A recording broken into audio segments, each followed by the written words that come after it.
I can understand someone having a self-interested or a national interest, like we don't want to get entangled and stuff like that. But anybody trying to say that it's the humanitarian solution to stop sending the aid, I feel like they're not looking at it from the Ukrainian perspective. Like those leftist hippies you were talking about earlier. I call them the flower children left. The flower children left. Exactly. Dylan, your speech there, if you want to call it that, nearly brought me to tears, by the way. Nearly. Welcome everybody to another episode of the Break the Rules live stream.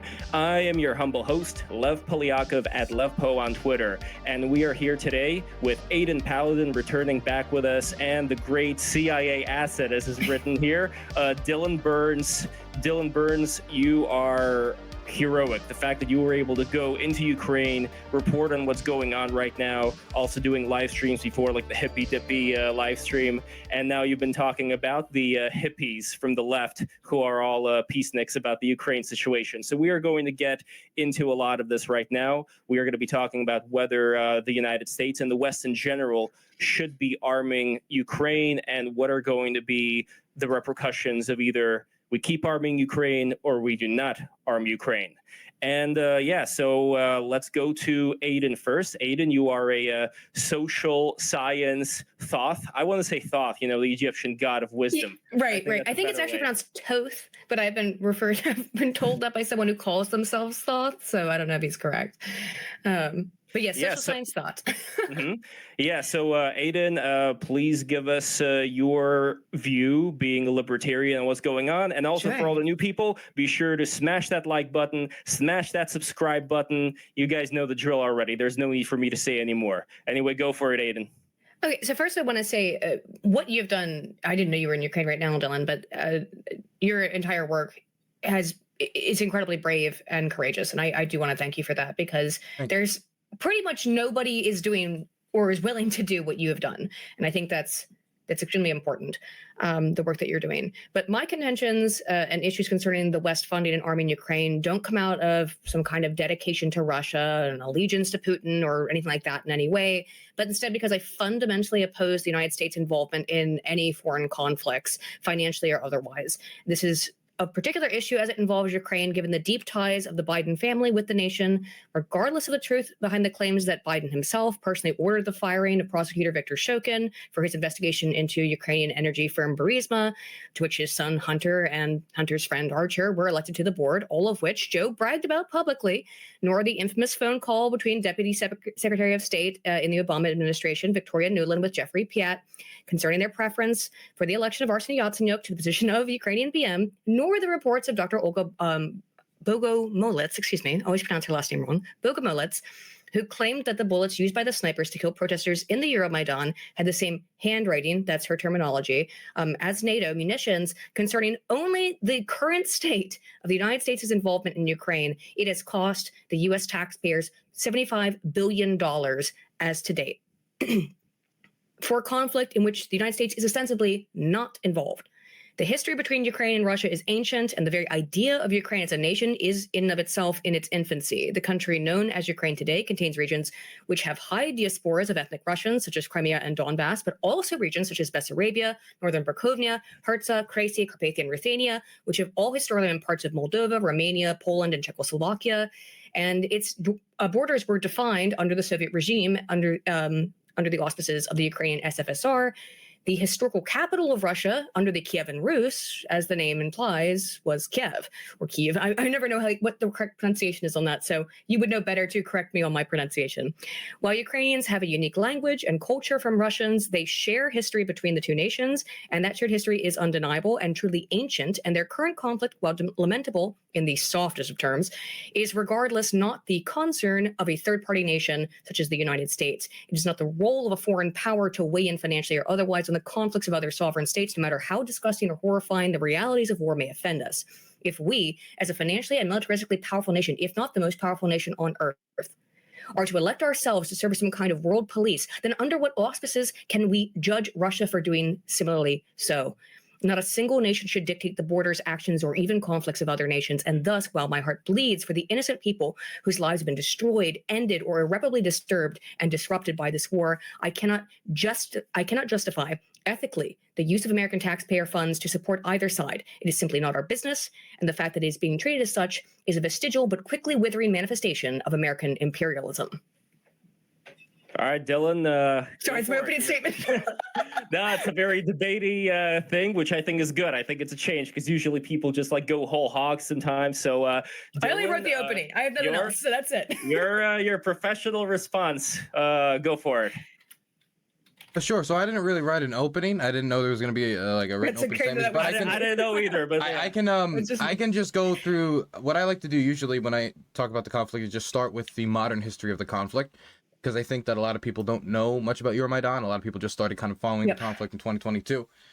But in 2013, late 2013, early 2014, a protest movement started on the street in response to Viktor Yanukovych, who was the democratically elected president of the Ukrainian government.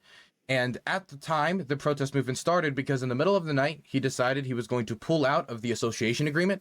The association agreement was an agreement that was being negotiated between the Ukrainian government and the EU that would have negotiated visa-free travel, would have negotiated easier trade between Ukraine and the European Union, which would have opened Ukraine up to a lot more markets. That would have been beneficial for most Ukrainians. According to the polling data at the time, most Ukrainians favored these closer ties to the European Union. In fact, Yanukovych promised on the campaign trail that he would enter the association agreement because that it was popular at the time. But due to pressure from the Russian government and them trying to use economic coercion, which included the stopping of trade across the border, this made Yanukovych reverse course because of Russia's deep ties with Ukraine and because of his deep ties with Russia personally and politically. This created a response from people who thought that he had backstabbed the people making this promise, and that response was brutally cracked down upon. Yanukovych hired armed gangs called the Tutushki, which would be the equivalent of hiring the Bloods and the Crips to go and try to disperse protests and provoke protesters. Sent in the special services, the Berkut, which has a long history of racketeering, corruption, and police abuse. They tied nails and bolts around flashbangs and threw them into the crowd. They went and brutalized protesters with metal poles instead of normal police batons. And eventually this would culminate in the massacre of the Heavenly Hundred.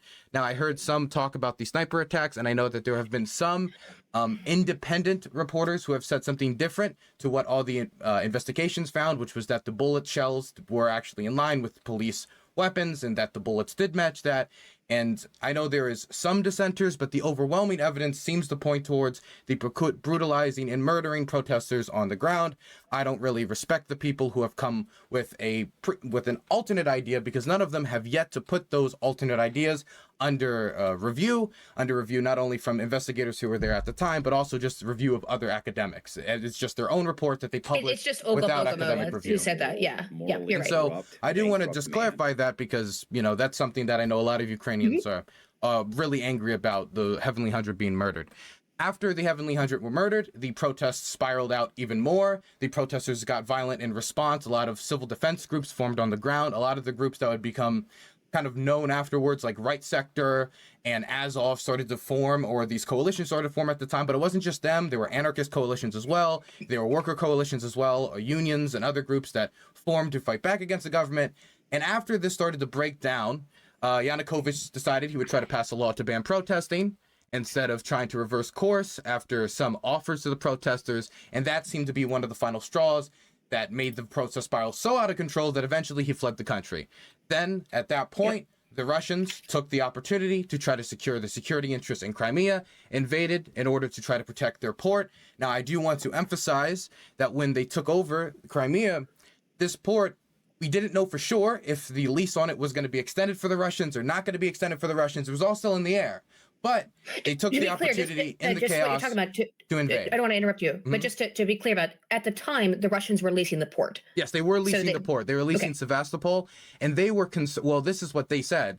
There was a concern that possibly that lease could be ended. Now, the government did not say they were going to end the lease, and the negotiations were still ongoing about the renewal of the lease, but they took the opportunity to invade by international law, which was illegally under international law, and take over Crimea. Now, there's a conversation about ethnic ties that we can get into later, but that's the basic start to the original parts of the conflict, right? Because there's a lot of talks about, for example, the Victor Nuland phone call, which I've listened to time and time again, and I don't really think that there's anything in that phone call that makes me think that there was American meddling that chose the next leadership. When they were talking about Petro Poroshenko, he was one of very few options of who was going to be the next leader.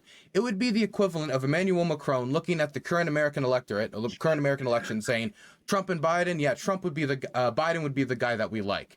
That doesn't mean the French came in and chose Biden. That doesn't mean that the French came in and manipulated the elections and results. It's that the French know that if they had Biden, they would probably have a stronger Euro-Atlantic trade relationship, a stronger Euro-Atlantic, defense relationship. And so that's the people that they preferred. There's been no evidence that Victoria Nuland meddled in the elections or changed it. In fact, something I want to say about that phone call is in that phone call, Victoria Nuland says the protesters should take the deal offered by the Yanukovych regime. But then the protesters don't do what Victoria Nuland wants and do the exact opposite and don't accept the deal. So if anything, I think that shows that the American government did not have a hold on the situation. They did not control what the protesters were doing, and the protesters were acting independently of American interests. That's the bare bones of the conflict. The Russians would then move in to flood weapons into eastern Ukraine, which has been admitted to by not only multiple Russian government officials and soldiers afterwards, even though at the time they denied it, but they would even put soldiers in there, which would then later get captured the whole time they were denying they were doing it. And this would eventually freeze over after Minsk 1 and 2, and it would be a generally frozen conflict for about 8 years. Frozen as 20 to 50 people dying every year from artillery shell and camping, but frozen relative to the hot war we see today. Until we came to 2022, when the Russians started the training operations, the training exercises, before eventually they invaded the country with a goal of marching on the capital, disarming the government, most likely replacing the regime, quote unquote, the government in Kiev, they call it the regime, and instituting their either control of Donetsk and Luhansk and the complete change of the government and the state of affairs in Ukraine by force. That is, I would say, the modern history breakdown. The only reason I'm starting with that is because a lot of people only know 2022 invasion and that's it. And so I wanted to just lay that out at the start. I think your recollection, your description of that is completely accurate, and I agree with it. So we're on the same page. Cool. Awesome. So, I wanted to make sure that we started there. Yeah. Now, you had some concerns. Do you want to start with addressing any of those concerns? Any concerns specifically? Because I know you talked about... Nuland, for example. Like, I want to make sure that what you said about Victoria Nuland, Aydin, is this something that you would agree with? Do you have any counters to what Dylan said as far as how influential America was? I agree with your dealing with what you said there about, like, well, it's just to talk about who would we prefer. The reason why I think it's not quite that simple is because we're not talking about just anybody having this conversation, right? We're talking about Victoria Nuland, who is Deputy Secretary of State. And in terms of who did end up getting elected was Arseniy Yatsenyuk, which was what they said they wanted. They said, we want Yats, we don't want Oleg Tiahanibuk, who did have this connection to the right sector and to Azov. They didn't want him. And I think the reason why they kind of elaborated that they didn't want him is they didn't think they could control him. But he's like the Nazi guy, right? But Arseniy Yatsenyuk is who they wanted, and that's who was elected. So regardless of the actual truth, because it's impossible for us to actually know this, to really parse it, it looks very suspicious. When the Deputy Secretary of State is making a phone call saying, this is who we want to be in power, when we are during a period of time where the previous regime is being ousted in terms of Poroshenko, it looks suspicious. And I think there's no denying that. Whether or not it's true, I don't know. But I think it's undeniable. It looks suspicious. So I just would want to ask then, because I would assume that anytime there's an election in the United States, there is a conversation in every country in the world, because America's the most powerful country in the world, and what happens here affects the whole world, whether it be with oil prices, the world reserve currency, anything. It could be, I mean, if the American president goes in and said, I'm just going to print every dollar endlessly, like that could crash the world economy, right? So obviously every country would have some conversation was like, if this guy gets elected, we need to have a plan to engage with him. If this guy gets elected, we need to have a plan to engage with him. And I assume that conversation's happening in France, Germany, and all over the world in relation to the Biden and Trump election. So if we found out that there was a conversation in, say, Germany between Olaf Scholz and one of his ministers, like, yeah, Biden would be the guy we would want, and then Biden would go on to win, would that mean, and we would now be able to say that, hey, that's pretty suspicious. I think the Germans might have, maybe got in there and done something. I think the problem is that it's not the only isolated piece of evidence, right? And we know this fully well.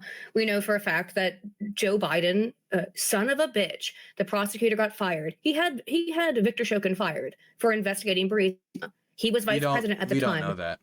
That's what he said. He did not say that he got Victor Shokin fired for investigating Burisma. He has said on multiple occasions, whether it be at the Council of Foreign Relations, immediately afterwards when he did it, or at many of the other speaking events, that he got him fired because he was extremely corrupt, which he was. It wasn't only Biden that wanted him fired. It was the EU. It was multiple other European powers like Germany, France. It was most Ukrainians that wanted him fired. It was everybody but Shokin who wanted Shokin gone, basically. Well, yeah, obviously, but he didn't want to fire himself. However, again, doesn't that look a little suspect?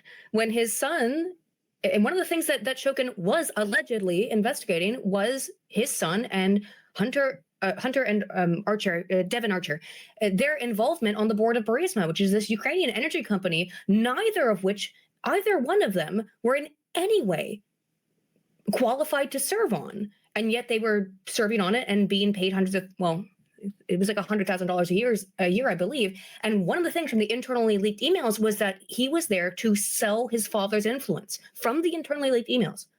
Now, if you don't believe I can believe 100% from my time in Ukraine that there were Ukrainian oligarchs who thought if we hired the son of some president or some high-profile official, we could use that to benefit ourselves. I believe that 100%. I also believe that Hunter Biden is a crack-addicted mess, and he was, at least at the time. Now he's gotten his act together. I hope he's gotten his act together. I don't want. Well, they found that little piece of cocaine in the White House not too long ago. Sorry, I was just having a nice time. It was CIA fun night. I'm sorry, whatever. But if we're buying this, we have to immediately accept that this was Joe Biden, in the Obama administration, allowing him to go out of his way for his personal corruption, which just so happened to also align with what most of Europe wanted, what most Ukrainians wanted, with what the American government wanted, with what the Obama administration wanted, with what most anti-corruption activists wanted, what most of Ukrainian civil society wanted. This wasn't just like one. If it was Joe Biden going out of his way to do something that most of Europe didn't want, it was just like, wait, why is the president coming out of nowhere to get the prosecutor of Ukraine fired? At the time, they were reporting it, and this was true, that, it's good that he's fired because he was unbelievably corrupt. That's how Ukrainian media covered it. That's how most anti-corruption activists covered it. And so if we're going to accept this, we have to just accept this based purely upon suspicion and based purely upon the idea that Hunter Biden was able to hook Joe Biden into this corruption scheme, which we have yet to find any strong evidence of.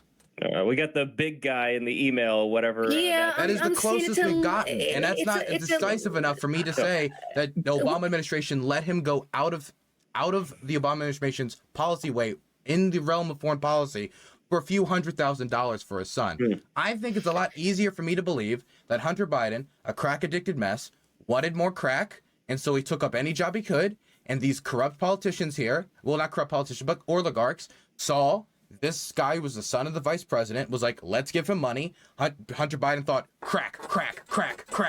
No, and then took the money.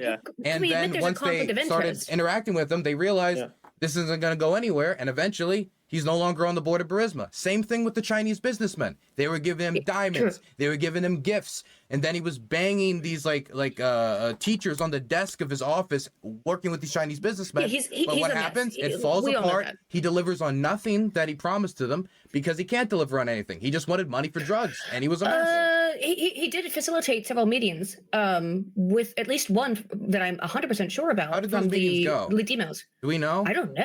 No, we don't know how they go. But here's the thing. Well, I just want to just quickly say, because when you say facilitate meetings, do we mean they sit down and like, let's talk all the shady business, or have a nice day? Who knows? Who knows? We know for a fact that he facilitated at least one meeting with the head of Burisma, though. And here's the thing, we're not going to know the intricate details of this because we can't know them, as with so many of these things that I was talking about earlier. However, well, they are launching an inquiry into this, aren't they? We can say. Do you think that's going to go anywhere under the Biden administration? You think President Joe Biden's going to allow himself to be investigated? They launched the inquiry. That's true. That's true. I think they're appointing special prosecutors for Hunter Biden.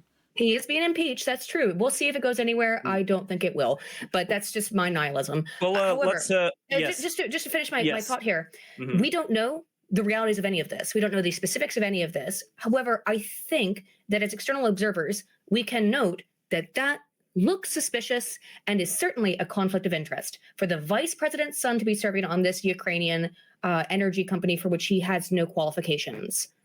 Well, let's take a step back for a moment and look at the bigger picture. To me, this Hunter Biden thing right now is a ant in comparison to the elephant that is Russia going into one territory with the potential to go into another one. And this is something that's been going on for a very long time. It happened in New Transnistria in Moldova. It happened with Southern Ossetia in Georgia. So the pattern that I'm observing, Did I pronounce it wrong is that earlier? My bad. no, I think you're good.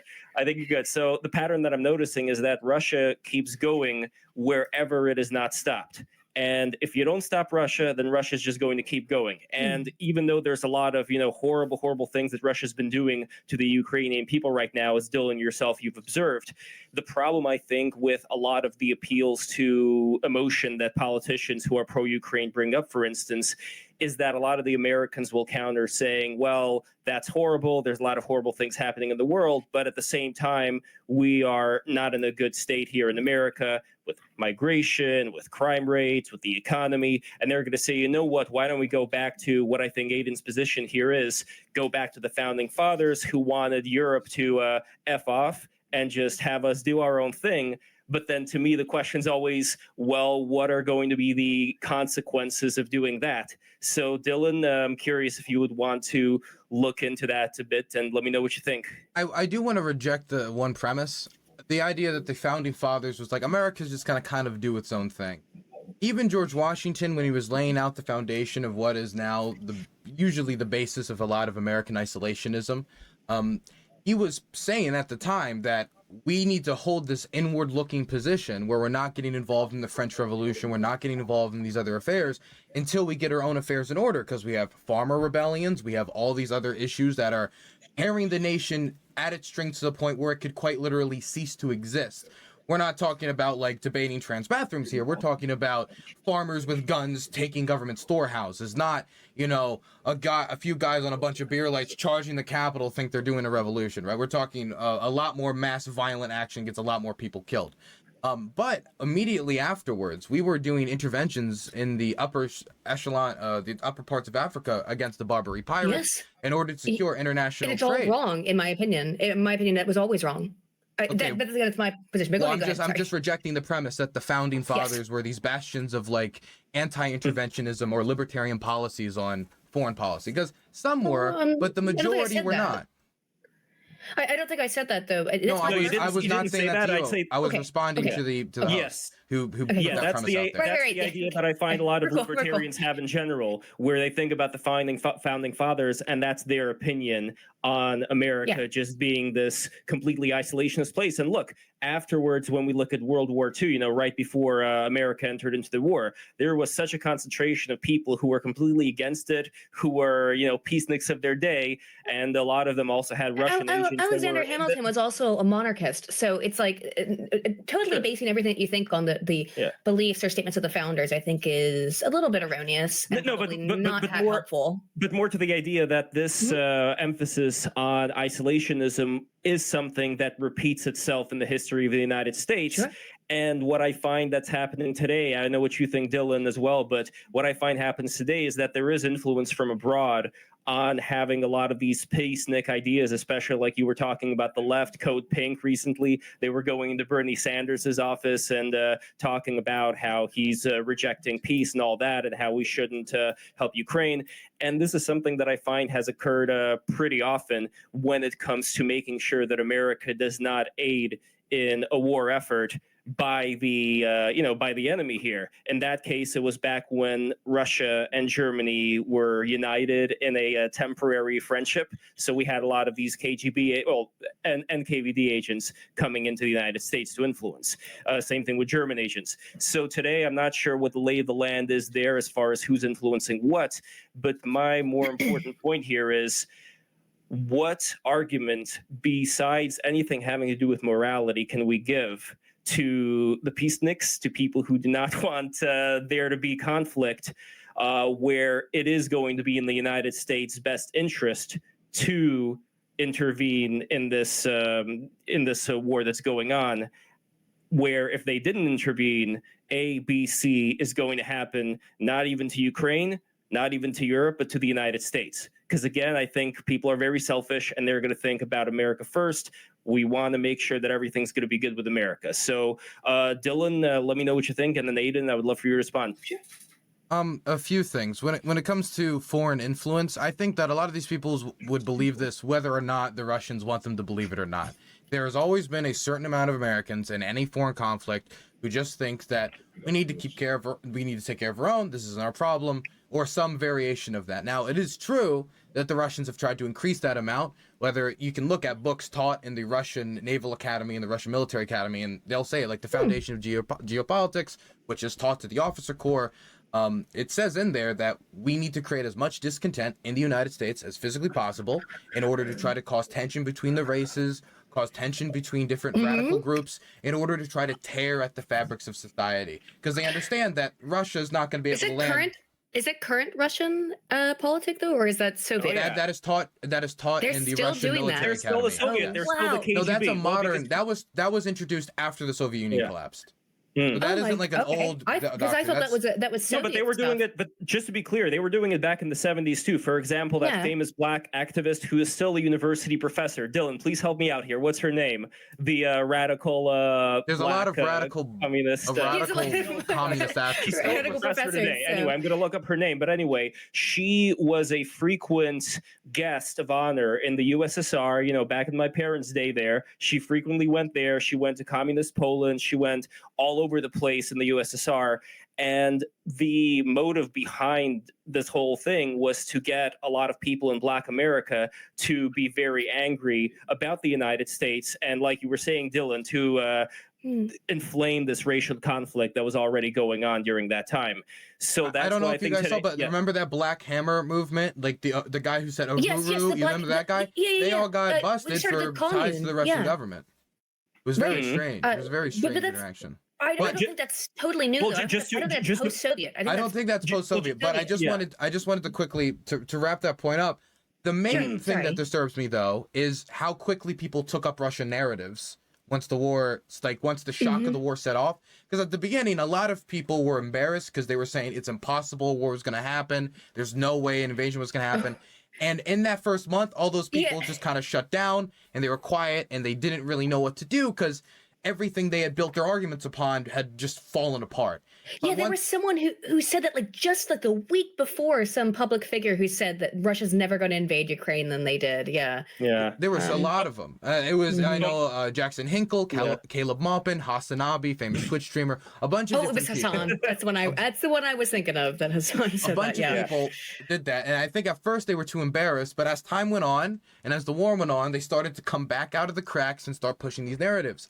I think the scariest thing is when I see Congress people pushing it. Recently, Marjorie Taylor Greene was doing an interview for I think it was either News Nation or OAN, and she was talking about how the Ukrainian state is kidnapping children, harvesting their organs to try to pay for the Ukrainian war effort.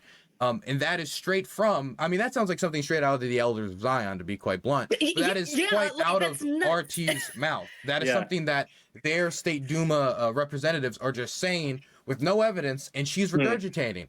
I see commentators like Jimmy Dore recently publishing pieces talking about mass surrendering of Ukrainian troops. I'll click one or two links. What do I find out? Published by Russia Today. That's the only proof of this ever existing. And that's the thing that scares me most. Don't forget Scott Ritter. That's Scott Ritter, the pedophile. But like that's the stuff that bothers me the most, is because I want more than anything an honest conversation where we're working off of a same basis of truth. And there's so many different state interests trying to get involved in the conversation to pull people left and right. And so one of the big pieces of advice I would offer people is, number one, don't take any government, whether it's the Ukrainian government or the Russian government, at their word when they publish reports. Look at independent reports on the ground. check different NGOs that are going to be checking stuff and doing their own reviews with their own agents on the ground. That's not to say if they ever publish anything completely discredited. If they have enough evidence, then they have enough evidence. The Ukrainian government, for example, a lot of people disregarded the Ukrainian government's reports about Bucha when it first happened. But when the evidence was fully piled up and we had video proof of Russian soldiers shooting people in the back of the head and the mass graves being filled, then we could take their accounts as credible because they had enough evidence to back it up. And if something like that ever happened on the Russian side, then we could believe that as well. It's just hard to imagine because Ukraine isn't occupying any parts of Russia, so it's kind of hard for them to do those sorts of massacres. But I agree with you, actually, totally, is don't take any government's word on anything about what they're doing at their word or just at face value. Don't do that because, of course, governments are going to try and flip things. But I would say, my only condition on this is that I would say, I don't know if it's still the case, but for a long time, you could not access Russia Today and other Russian state-owned media websites from the West when the conflict began. And it was also coming out of, remember that, of course, the 2020 election and the 2016 election in the United States, 2016 election in particular, was blamed on Russian hacking. And Hillary Clinton has never rescinded her statements on that, and she's been adamant about maintaining them. And again, right, I don't know if it's still the case anymore, but I remember when I was doing my video on Ukraine, on the history of the conflict, I had to go use a VPN to be able to access Russia Today because it wasn't accessible even here in Guernsey, which is part of the United Kingdom. Really, that's odd to me. I think that even if it's state-owned media, which, I mean, there's tons of state-owned media, BBC is state-owned media, it's bizarre to me when you can't even read it. I want to put a pin there because there is a big difference when it comes to editorial control versus the BBC and RT, which RT will publish reports about Americans eating the big next Putin burger, real thing that is blowing up across the nation. Really? That was a real report that they published. And the BBC, I think there's a stark difference.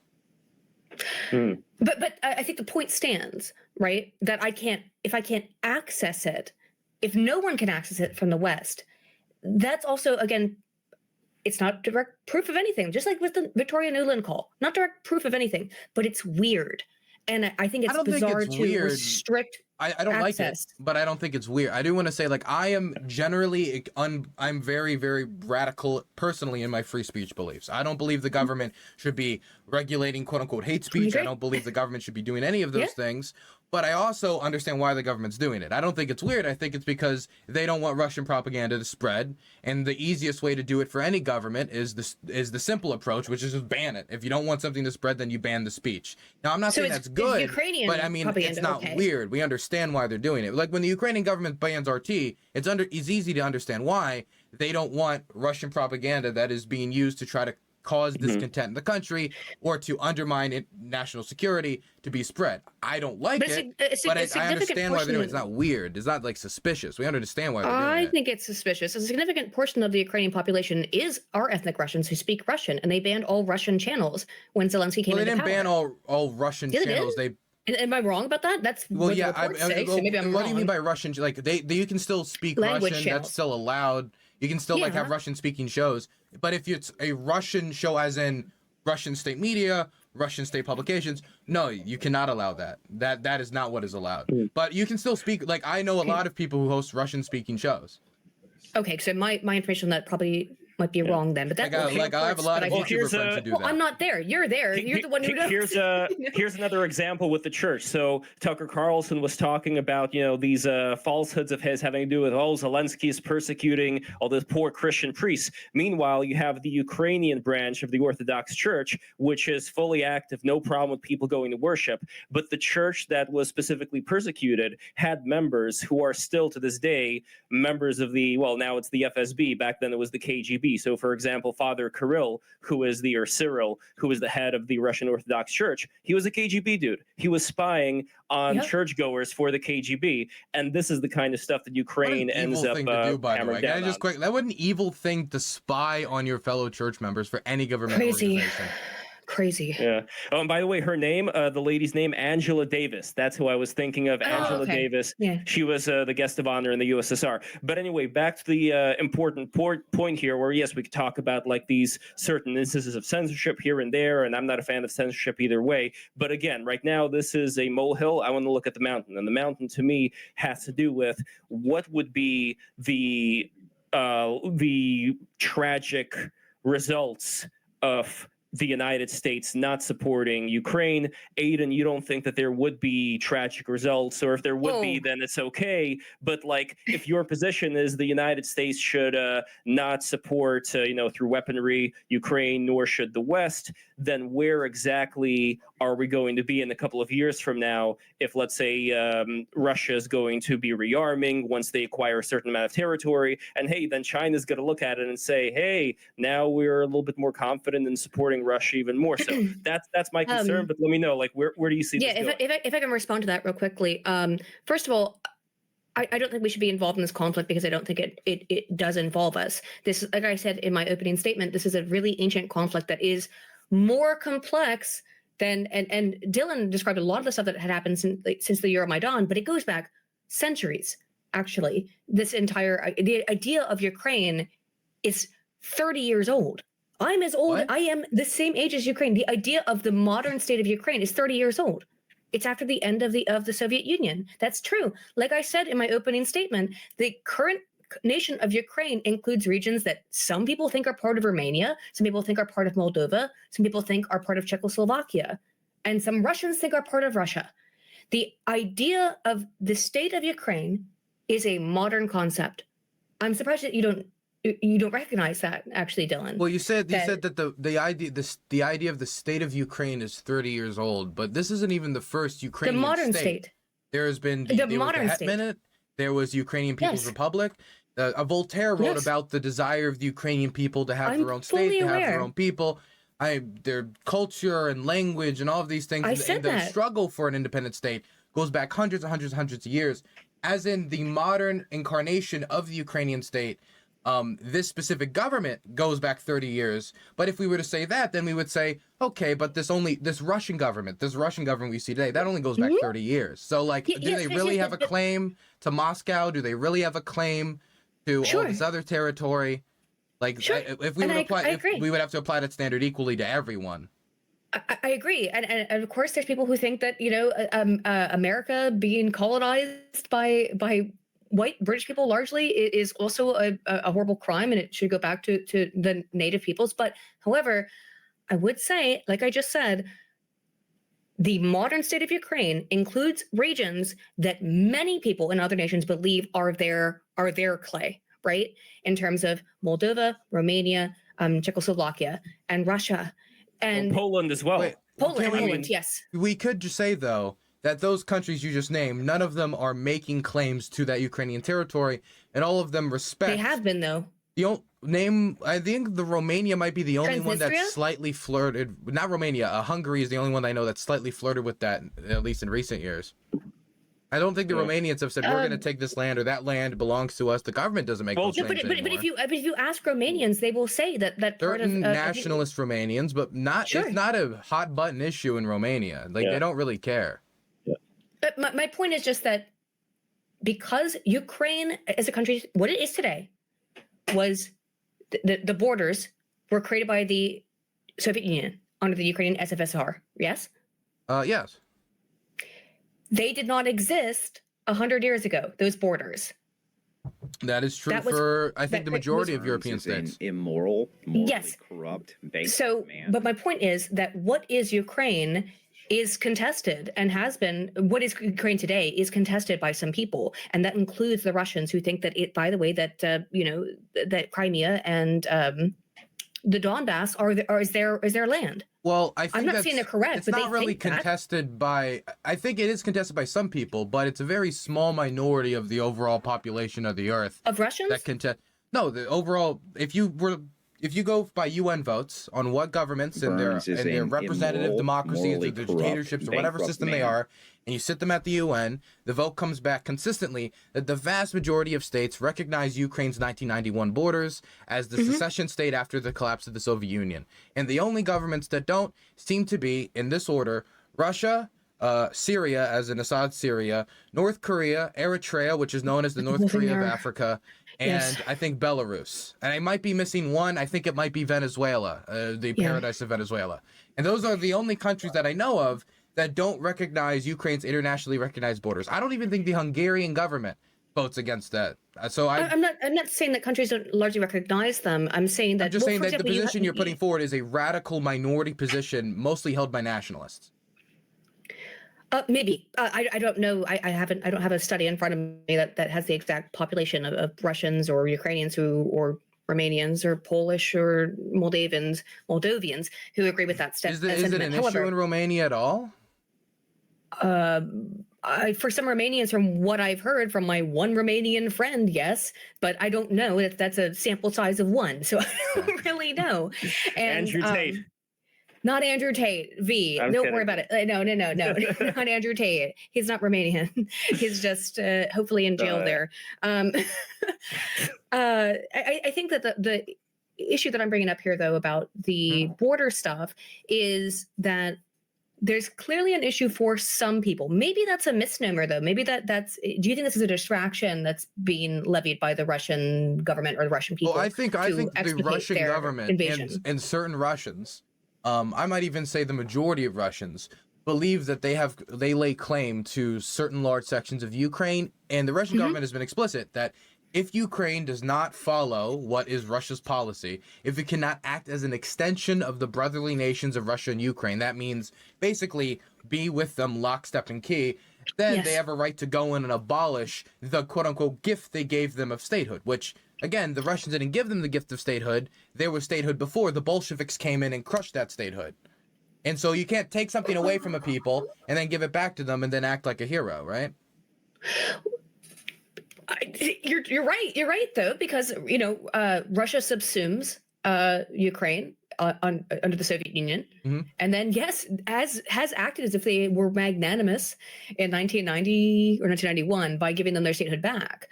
That's absolutely true. So yeah, I'm not. That is the Russian position. That they magnanimously gave Ukraine its statehood back. Isn't that position silly, though? It is silly. Of course, it's silly. But part of my contention here, though, is that the historical parts of what is Ukraine now are contested by other countries. Maybe just far right nationalists or just weirdos or whatever, but they are contested. That is undeniable. I think there are people in those countries. I know at least one who thinks that it is Transnistria, right? It is part of Romania. Oh yeah, I mean, what? Wait. Transnistria Transnistria is not part of Ukraine. Transnistria is and that was taken by Russia. What was I thinking about? It wasn't Transnistria. Transnistria is a breakaway state from Moldova that the Russians prop up through Moldova. Peacekeepers that are illegally deployed in Moldovan territory. And Romanians believe Moldova and Transnistria is part of their country. It's not part of Ukraine. So this is my point, is that there's some contentions here. I do think Ukraine is a sovereign nation. That's a separate conflict entirely, though. That's a whole different thing. My point, though, is that what even is Ukraine right now is based on what was the Ukraine SFSR, right? Which was a collaboration and big chunk of a bunch of other regions that the Russians originally had conquered as part of the Soviet Union. That not everyone agrees are Ukrainian. Because you look at some of those regions, I brought them up here in my opening statement, though, about Bessarabia, Northern Bukovina. These are areas that Herzegovina, Kresy, Carpathian Ruthenia, that people, Carpathian Ruthenia is the one that they think is definitely, that the Romanians definitely think is theirs, I believe. I'm not saying that that's correct. That's a correct observation. However, that it's not just the Russians who think they have claims on Ukraine. It's a whole bunch of countries who think they have claims on what is currently Ukraine. Not countries, certain people within those countries, right? Like if I believe Baja, Mexico deserve to be ours because I want good beach time, that's my position. But that isn't the position of the majority of Americans or the American government. True. So I don't know where that went off, went off in the weeds a little bit there. Yeah. Let's look at the bigger picture as far as Aydin being libertarian. You don't want America. Wait, can I touch on one thing though? Because this topic keeps coming up, and I do want to address it. It's the ethnic question, the ethnic Russian question. Okay. Because for me, I think the ethnic Russian question is a gigantic distraction from the Russians, in my opinion. I think it's a distraction trying to make way for a colonialist project, a settler colonialist project. I think that the best piece of evidence for this, for me personally, is that in 2008, when Vladimir Putin was asked after the invasion of Georgia, this was right after they invaded, and the whole world was terrified because Putin invades Chechnya. Putin, after breaking the ceasefire agreement that his government signed, so, oh my gosh, he broke that ceasefire agreement, now he's invading Georgia, what's he going to do next? And of course, a few years later, he would intervene in Syria. But in this 2008 interview, it's fantastic because this is Putin trying to calm down the world from the idea that he was going to start invading countries. And so one of the TV hosts asked him, what about Ukraine? What about Crimea? What about the eastern parts of Ukraine? He says, there is no ethnic issue in Ukraine. There is no problem in Ukraine. We recognize that as Ukrainian territory. He said that in 2008.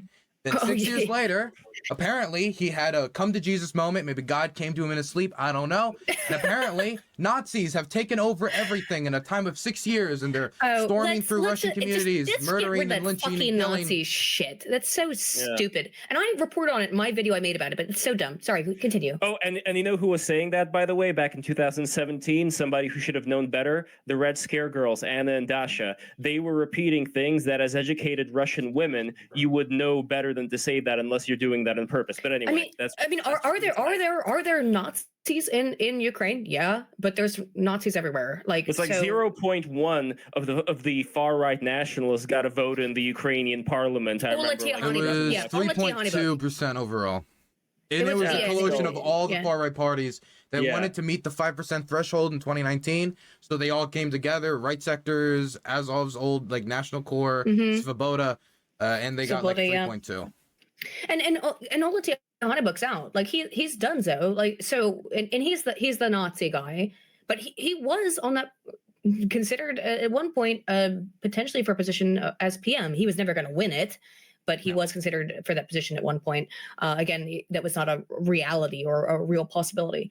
So is there a Nazi adjacent movement in Ukraine? Yes. I think totally denying it is wrong and stupid and a bad thing to do. Denying that that doesn't exist at all is incorrect, and it's not doesn't make you look good to do that. But to overinflate it as if like there's this massive neo-Nazi movement in Ukraine is also stupid, in my opinion.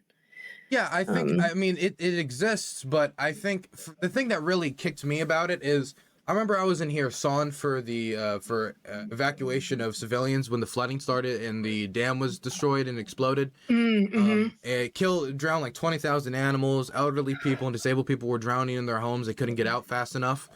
And we were going down there to film the evacuation efforts. And Did you think there was a problem with the building of the dam in the first place, though? Because it was to cut off fresh water from Crimea. The dam that was exploded was built to cut off fresh water from Crimea? Maybe I'm talking about a different dam, but there was a dam. You're talking about a completely different thing. So the dam that we're talking about was built in the 1950s by the Soviet Union in order to produce electricity. We're talking about the Novokokka dam that was exploded. Not that one. The one that gave fresh water to Crimea. Yeah, that one had to do with the government not wanting to give fresh water to the Crimean naval base, which required it to function because they considered it collaborating with the military forces of the occupier. There's a certain amount of humanitarian concern that makes me not favorable towards doing what they did, but people leave out the fact that the majority of that water was going to be used for military purposes, which is often left out. But back to what I was saying. Sorry, different dams. Go ahead. When the dam was exploded, I went down there to film with evacuation crews. I got up with some Germans and a few British expats who were doing evacuations, trying to evac animals that were drowning and trying to go back for people's pets that they left behind. And when we went out on the water, we got shelled by the Russians when we were doing the aid evacuations. My friend John Jones, he got hit in the upper thigh. He's an elderly British expat. He was about 67, 68. The other thing went in his lower stomach, his lower abdomen, and his pelvis stopped it. It's the only thing that ended up saving him. And afterwards, the Russians take video of it and they post it on Telegram and they put like heavy metal on it. I think the song went like, "We're the gods of war." And they were showing them bombing John Jones and the rest of us.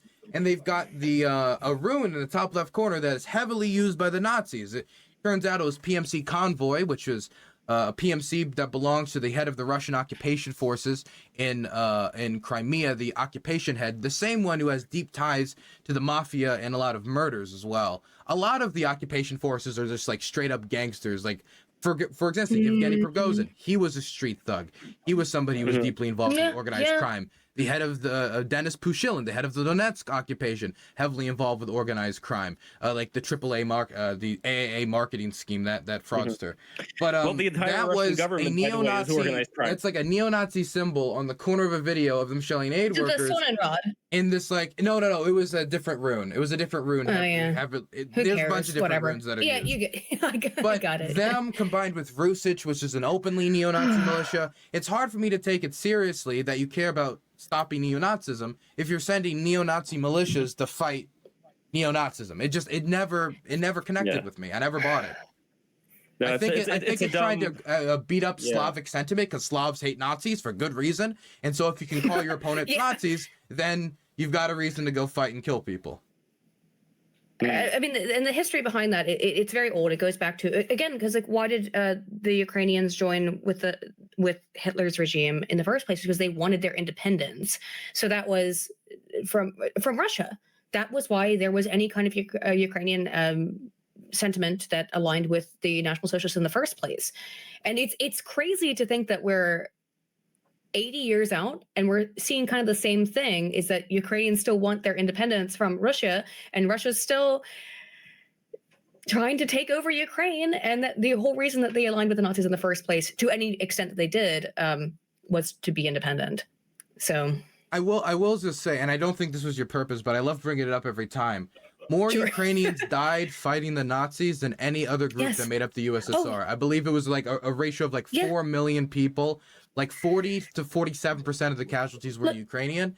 And it really bothers me seeing so many people whose grandfathers fought hand in hand with the Ukrainians now pointing around and pointing at like what must have been 1/100th of the size of Ukrainians that were fighting for the Nazis and say, you were a Nazi state, even though Ukrainians contributed more than many other states in the world to the defeat of Nazism. Absolutely. Yeah, that wasn't my point. Yeah, no, I'm just bringing it up because the unique neo-Nazi history of Ukraine thing bothers me, because there were more Russian collaborators with the Nazis from their POW camps than there were Ukrainians. There was Estonians, Latvians, Lithuanians. Anytime opportunists can take advantage for their own power and gain, and they will do that sort of thing. I mean, think of the Katyn massacre. What was going on there? I was about to bring up Katyn, actually. Thank you. Yeah. Horrifying. One of the most, which I'm always shocked that people don't even know about Katyn to this day. It's basically like unknown history where, I mean, from the descriptions that I've read, when the Nazis are sickened by your mass killing of people, I think you've done a little bit of a fuck up. I think when even Nazis are going, what the hell happened here? That's, you did a big oops, to put it lightly. By the way, before we keep going, everybody, number one, be sure to click the bell, and also sneed those super chats. If you guys have any questions, we are going to be addressing those questions towards the end. But again, I wanted to, as the great Jen Psaki used to say, circle back to the original question for Aydin, which was, since you do not support America aiding Ukraine, what are possible repercussions that you can imagine are going to happen if America is not going to aid Ukraine? Let's go from there.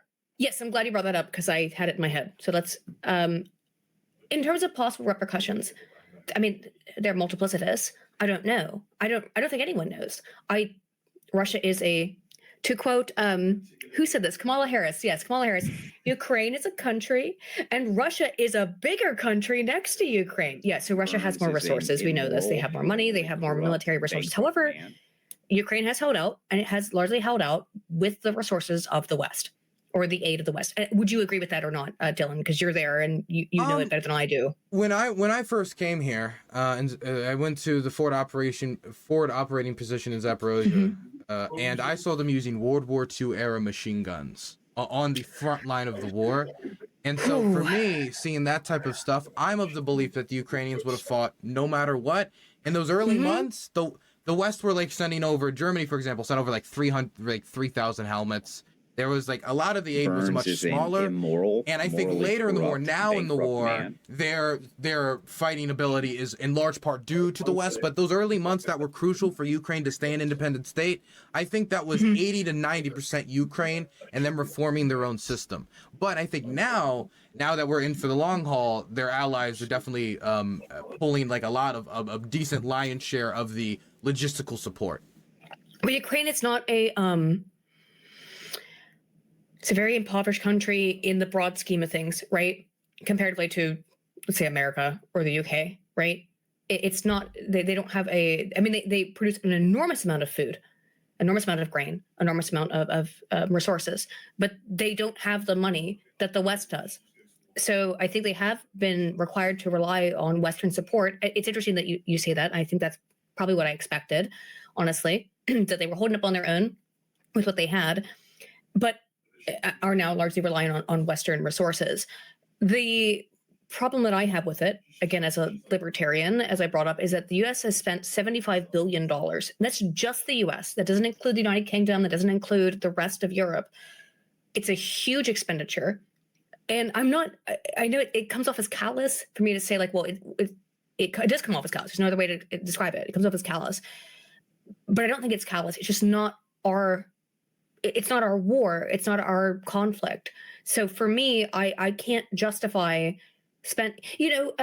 I've said this before talking about this, the Ukraine thing, but I live on a really small island with about 85,000 people, not even, I think probably like 75,000 people.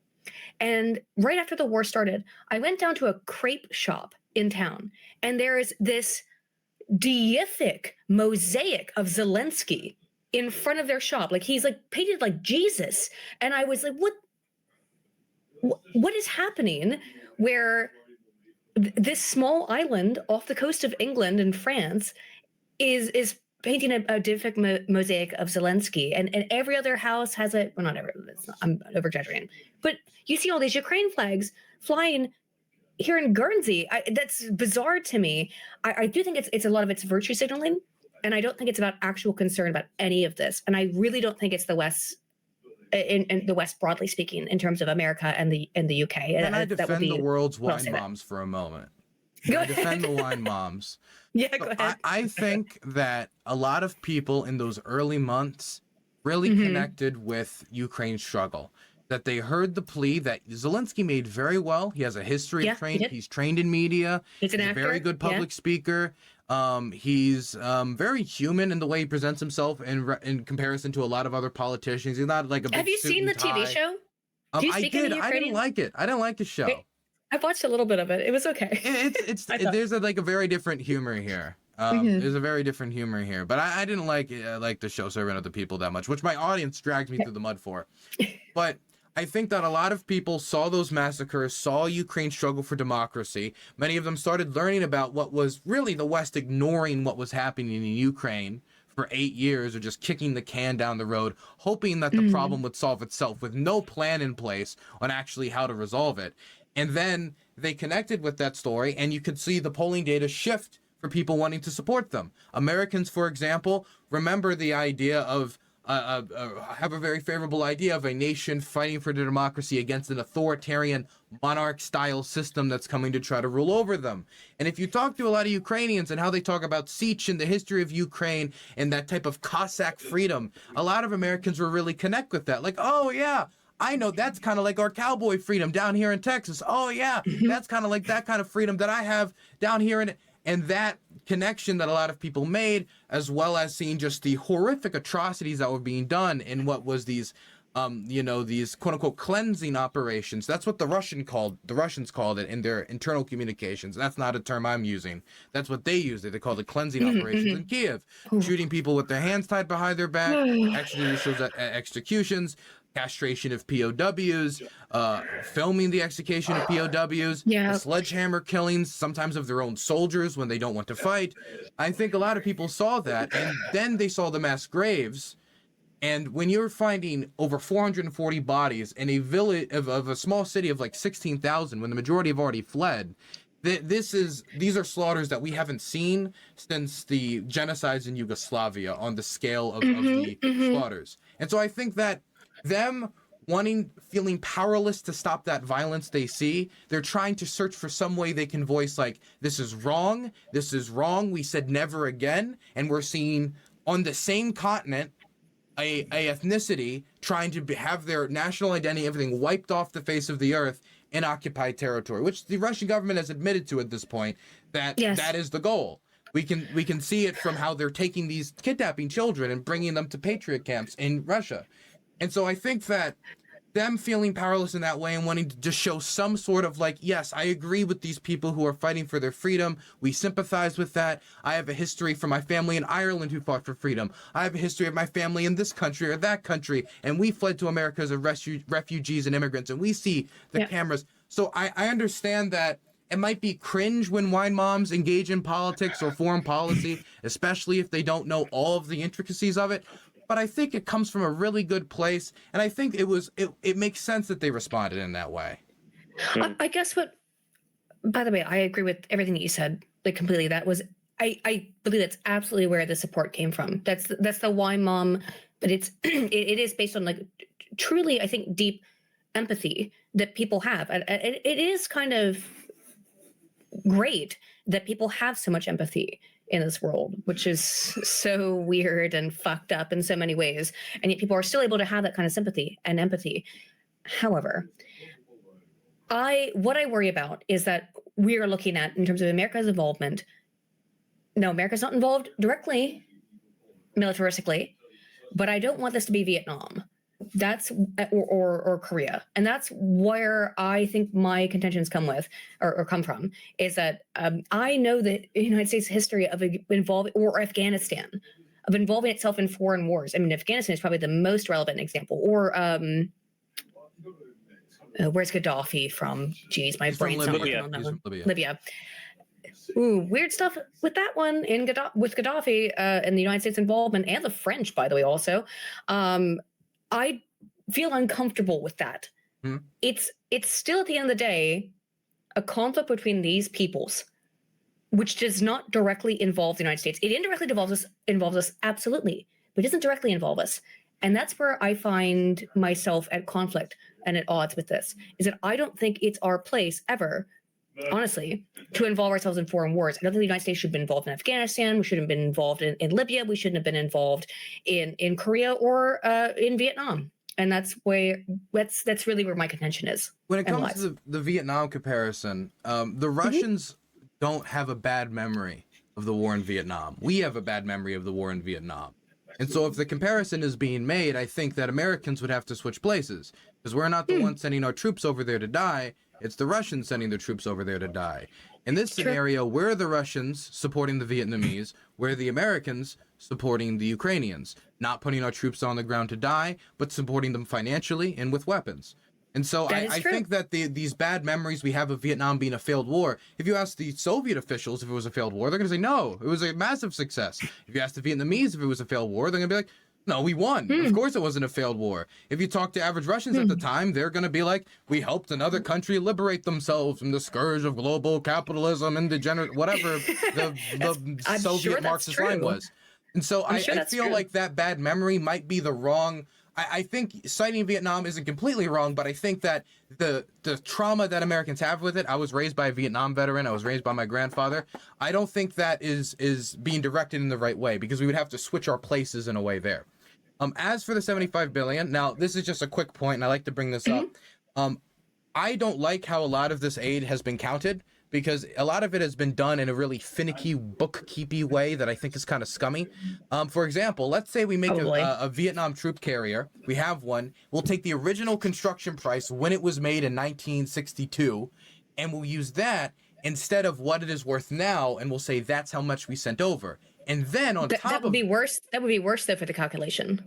It would no. It means we're taking the original amount. Let's just say it's 10 million, even though now it's worth 2 million, and we'll say we sent $10 million in assets over, but even though we really sent only over 2 million. But in terms of how much it costs to make via today's money, that's how they're getting the calculation. Yeah, so they're saying they sent over more than they actually did. That's what I'm saying. I get you, but I don't think that's an inaccurate calculation.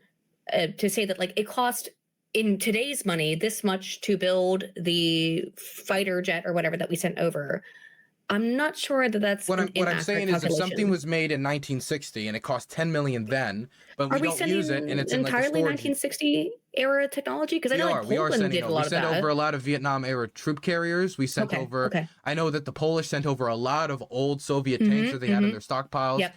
But a lot of how it was counted is they would say the original number, even though it's not worth that anymore because it's old. Now it's only either it's rusty, it has problems, pieces are missing sometimes that they have to replace. It's just like outdated. So at the time it was top of the line, and so it was worth a lot more. Right. But now it isn't. And so a lot of times countries would say they would count the full amounts of what it was worth originally to bloat up how much they've sent, so they can say they've contributed more, even though they haven't. And the United States practiced that in a lot of counting of its aid. They also tried to include replacement costs, which I think was the peak of scummy behavior, trying to include replacement costs when talking about these aid products. But that's besides the point. We have certainly spent billions of dollars in aid and sending it over. Yes. I do think it is the United States' place to support Ukraine, especially considering the commitments that we've made to them before. When we asked... But they're not part of NATO. Well, they're not part of NATO, but that doesn't mean we can't have other commitments to them. And we did have other commitments to them. We asked them to give up the nuclear stockpiles under the idea and that if they...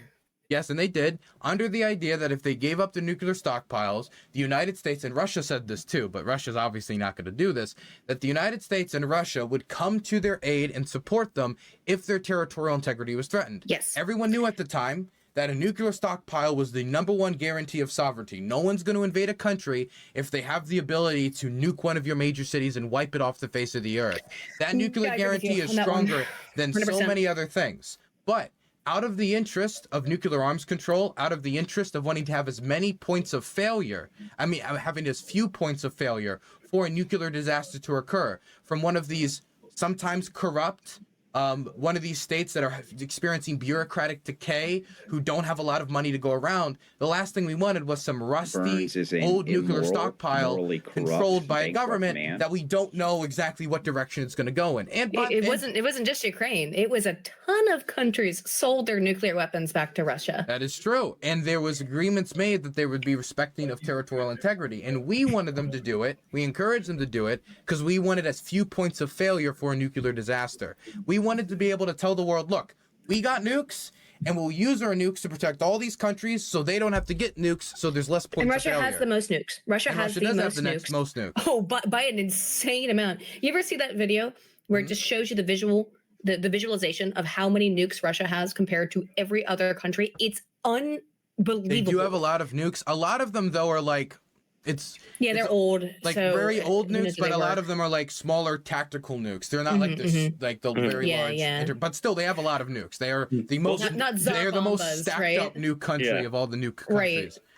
But Dylan, just to be real, my large point is that if we're going to make these types of commitment to countries and ask them to give up that ultimate form of security, and we want to encourage other countries down the line to also participate in denuclearization, which I think is beneficial for everybody on the earth, then we're going to have to respect our security agreements we make with them. But also, just to be real quick here, when it comes to the amount of money, like the total amount of money of the U.S. defense budget, from what I understand, Dylan, is it around 6% that's currently been spent of the total U.S. defense budget? I think that's a little high. I think it's about 4%, but the total percentage of GDP would be about 0.3%. So, but here's my issue. I think the U.S. defense budget is already insane. I don't like how much we're spending on any of it. I mean, I'm a libertarian. At the end of the day, I think most taxation is theft. Not all, but most. So sorry, I have to throw out my libertarian taxation is theft thing there. Can I ask a question? You said I heard somebody told me you're a libertarian monarchist. Is that true? I am. So can I take a guess at what it is, having done no research? Because I want to see if I'm just vaguely right. Sure. So having done no research and just having it flip in my mind for 24 hours, is it that, instead of trusting some large spanning bureaucracy that reaches into communities all across the country, you centralize a small amount of power around a few figures in order to make it so the government doesn't really interact with you on a day-to-day life unless it's absolutely necessary in, for example, a nuclear disaster or something like that? I want as little government involvement in my day-to-day life as absolutely possible, which is why I favor a monarchy, yes. And I think that the best way to preserve libertarianism as an idea, the best way to because libertarianism doesn't fucking work. We all know this. I agree. obviously. But the only way to make it work is under a monarchical system. That's why I'm a libertarian monarchist. Because it's only under a libertarian system where it could work. Because I think basically, if you look at like feudalism, which I know people hate, but if you look at like a feudalistic system, that would have been the only way in which you could have had a semblance of libertarianism that worked, and that is only under monarchy. I don't think you can get it under any other system. Certainly not democracy. Certainly not communism. Certainly not socialism. It's only under monarchy, and under which I think it. And then you get a king and a works. queen and a cute prince. Yeah. Fantastic. It's also called a feudalism because there's a few dolls around for people to play with because they're working all the time in the fields. No, do you wait? You really want to bring that one up, Lev? All right, go for it. Go for it. You didn't know that people under the feudalistic system had more holidays than they do now. They worked less days of the year. But now in a farming system, I don't want to get into this. But all right, yeah, we'll say that. Also, it's what the argument I'm making is fallacious. So just ignore it. It's bullshit. So maybe they're made like little dolls out of straw. It's a nice like argument to make about numbers, but it's fallacious. So before we get into the cost aspect, which I think we could talk about in the moment, and I have some interest. I think I have some things I wanted to touch on there. I wanted just a response to what I said about nuclear arms control, because I think that's something that is clearly with not only the United States interest, but that's in the interest of the world. It's part of the reason why the Chinese, even though they're buying Russian crude exports, even though they could never make up for what they've lost in Europe, they just don't have the infrastructure in place. They have made very clear that if they were to engage in something like that, they would not have China's support, because they want to also, if they were to engage in some like nuclear attack or something like that, which while I don't think it's very likely, certain Russian state talking heads have talked quite a lot about it. Yes. And the drunkard Dmitry Medvedev likes to rant about it on Twitter in his midnight whiskey ranting. But does Medvedev always drunk when he tweets? Because it certainly seems like it. Some Russia watchers, and I kind of am sympathetic to this, believe that he purposefully acts like a drunkard fool to make himself look like less of a threat to Putin, so Putin doesn't get any ideas about him. Maybe it's possible. The old Khrushchev strategy. Khrushchev, the infamous drunk. My God, that man. Yeah, but do you understand what I'm saying about nuclear arms control? And I think this is an interest that the United States should. I mean, we make it a commitment. I think we should have our word respected around the world, which that's a massive problem right now because we keep flip-flopping on all of our international policies, whether it be the Iran deal or any other number of. And that's another example of us flip-flopping on nuclear arms control. I think we should stick to our commitments, and I think this is benefit for the world. Fine for Iran, fine for Iran to keep their nuclear armaments. The whole contention or debate about Ukraine disarming. I said in my video that I made 2 years ago now that Ukraine shouldn't have disarmed. I think that the whole situation that we're dealing with right now is a result of the fact that Ukraine was disarmed nuclearly by the larger global political community. We should never have happened. Ukraine should have been able to keep their nuclear armaments. And I don't think if they had nuclear weapons, Russia would never have invaded, in my opinion. Would never violate their non-aggression principle. Yep. Okay, could I ask you a follow-up question? And this, sure. I just want to and I don't want to, I'm not trying to put you in like a box here, but I would make it as simple as possible because I'm trying to build the blocks of what you believe in my mind. Do you also believe in abolishing NATO? I think NATO is disgusting. I think it shouldn't exist. Yes. Okay, so I just wanted to ask, we would all have to realize that if we were to both abolish NATO and also say, hey, Ukraine, we're not going to come to your defense after saying we would come to your defense kind of in this type of situation. We should never have done that. Then every Eastern European country is going to race to get nuclear weapons. And most likely, not only every Eastern European country, Estonia, Latvia, Lithuania, Poland, whose GDP is exploding, so they're going to probably have the money to even they're doing well. Ukraine would probably do it. All these different countries would go for that, and that would create more points of failure, which could create a nuclear crisis down the line. What the whole idea of the nuclear crisis is that if everyone's armed, then it's not an issue. My problem with NATO is that if that's not necessarily true. From a libertarian perspective, I do. But that assumes completely rational actors, and I don't believe in statecraft that we have completely rational actors. True, absolutely true. However, to risk nuclear holocaust is a really big deal. I don't think that's even my point. I don't think even irrational actors. I mean, how irrational do you have to be to risk a nuclear holocaust in your country? Well, a lot of times, pretty insane. People say that Putin's insane, or that Trump was insane, but I don't think either one of them. I say this, but I don't think Putin's a good guy. He's an ex-KGB, Mm-hmm. but I don't think he'd risk nuclear holocaust. I agree with that. I don't think he's that nuts.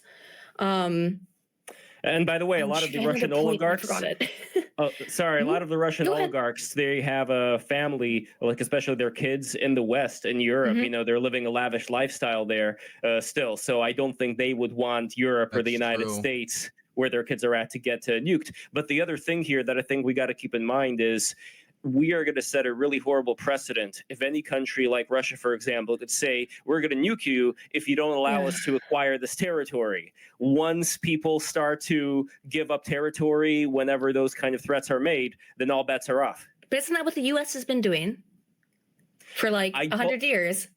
But here's the thing. I see a big difference between the United States and Russia as far as how they handle things. Dylan, what do you think? I think that, but the difference between, I would say, for example, us invading a country and how Russia's invaded Ukraine is when we invaded Iraq, there was never any like moment where the American government was like, we're gonna nuke Baghdad. We're gonna, if you don't give up, we're gonna wipe every Iraqi child off the face of the earth. But we spent 10 years killing Iraqi children.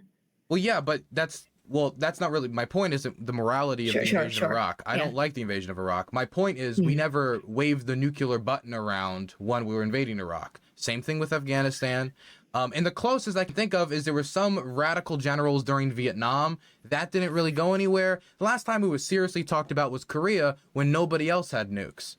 And so I do think there is a significant difference between us invading, doing our intervention in Vietnam, failing and running away with the tail between our legs, the Soviets intervening in Afghanistan, failing, going with their tails between their legs, and what has happened here, which is they're following the same pattern. They invade Ukraine. It's starting to not go exactly how they planned, and instead of doing what would be normal in statecraft, which would be, you know, okay, you know, this is a lost cause, let's skedaddle, let's not push the sword deeper in our stomach, they're trying to lean upon their nuclear arsenal to try to gain concessions, which, if we were to concede to, could encourage that behavior down the line, which would, one, encourage more people to get nuclear weapons, creating more points of failure for nuclear weapons, and two, could also just encourage people to engage in this type of behavior down the line and lean on nukes more. What kind of message would this send to the Pakistanis or the North Koreans?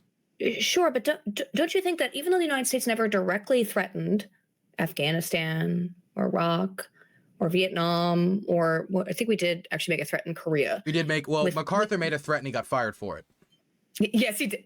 Yeah, in Korea. Has that happened to anybody in Russia who's made that type of threat? No, but my point is not the threat of nuclear armaments inherent and implicit in any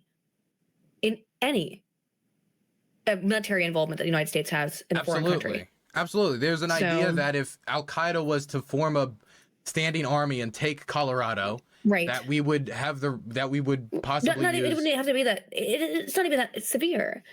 Well, what situation would you roll out where we use a nuke then, outside of America being invaded itself? Well, I don't think it matters. It's that any military action that the United States involves itself in, it always carries with it the threat, because we're the only country that has actually done it. Right? But the dynamics have changed significantly since when we dropped the A-bomb on the Japanese. I know it has, but the threat implicitly is always there, isn't it? That we've got the nukes. We are the only nation to have ever used them. Isn't that implicitly terrifying? I don't think the second part really matters all that much, because the dynamics have shifted. Well, no, because the dynamics have shifted so much. When you are the only country with nukes, and then that changes to there are multiple countries with nukes that have stockpiles that can destroy the world, the dynamics have shifted so much that really judging other country having nukes to after other countries having nukes, nuclear policy, is almost impossible, because now there's a world-ending potential, when before all that would happen is we wipe a city off the face of the earth.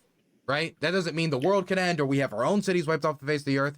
The introduction of these other nukes changed the dynamic so significantly that I don't think dropping the A-bomb on Hiroshima really has much of anything to do with a possible nuclear threat when it comes to the war in Ukraine. Maybe. But I do think the implicit threat does exist. I think it's implicit, though. But there is a difference between the implicit threat of at a certain point, if you cross enough red lines, America would be willing to use its nuclear stockpile to defend its internationally recognized territory, which has historically been the same position of Russia and is still the same position of Russia.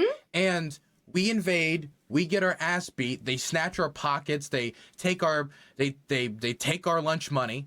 And because they took our lunch money, now we're threatening to blow up the world. That's suicide bomber politics. That's very different than what was happening before, and it's not behavior we should encourage.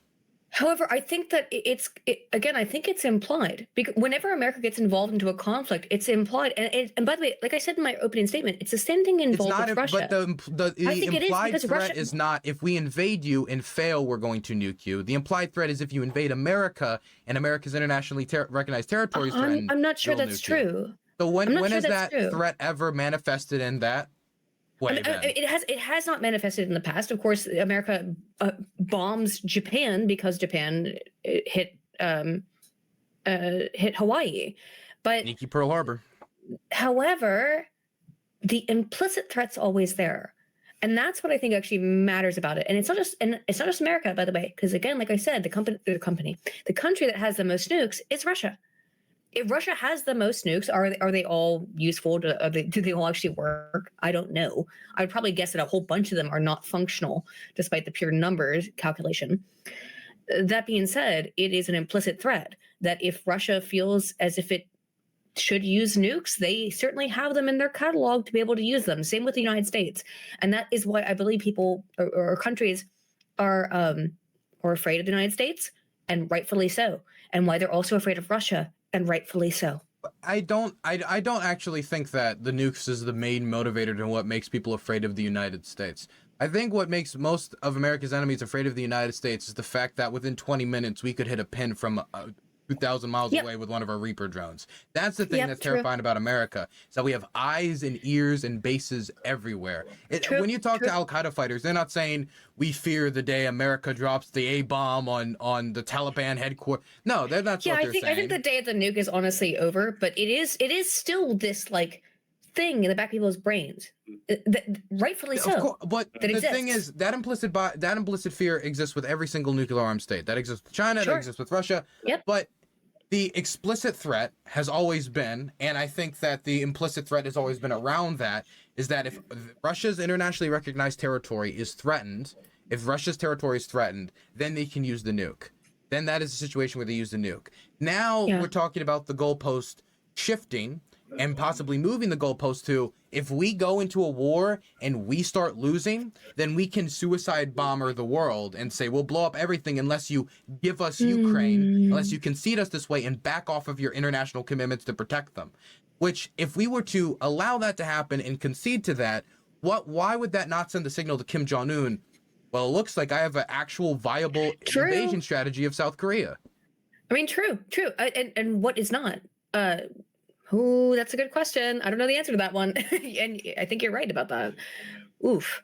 Yeah, I don't have a response to that other than you can think about it and get back to me at another time. Or we can talk about it again in the future. I think it's a good point. I don't have an answer to that one. I don't have a snappy response. In these environments, it's very much encouraged. Like, you need to have your immediate response to everything. But if somebody has never heard something before, I would want you to marinate on it for a bit, right?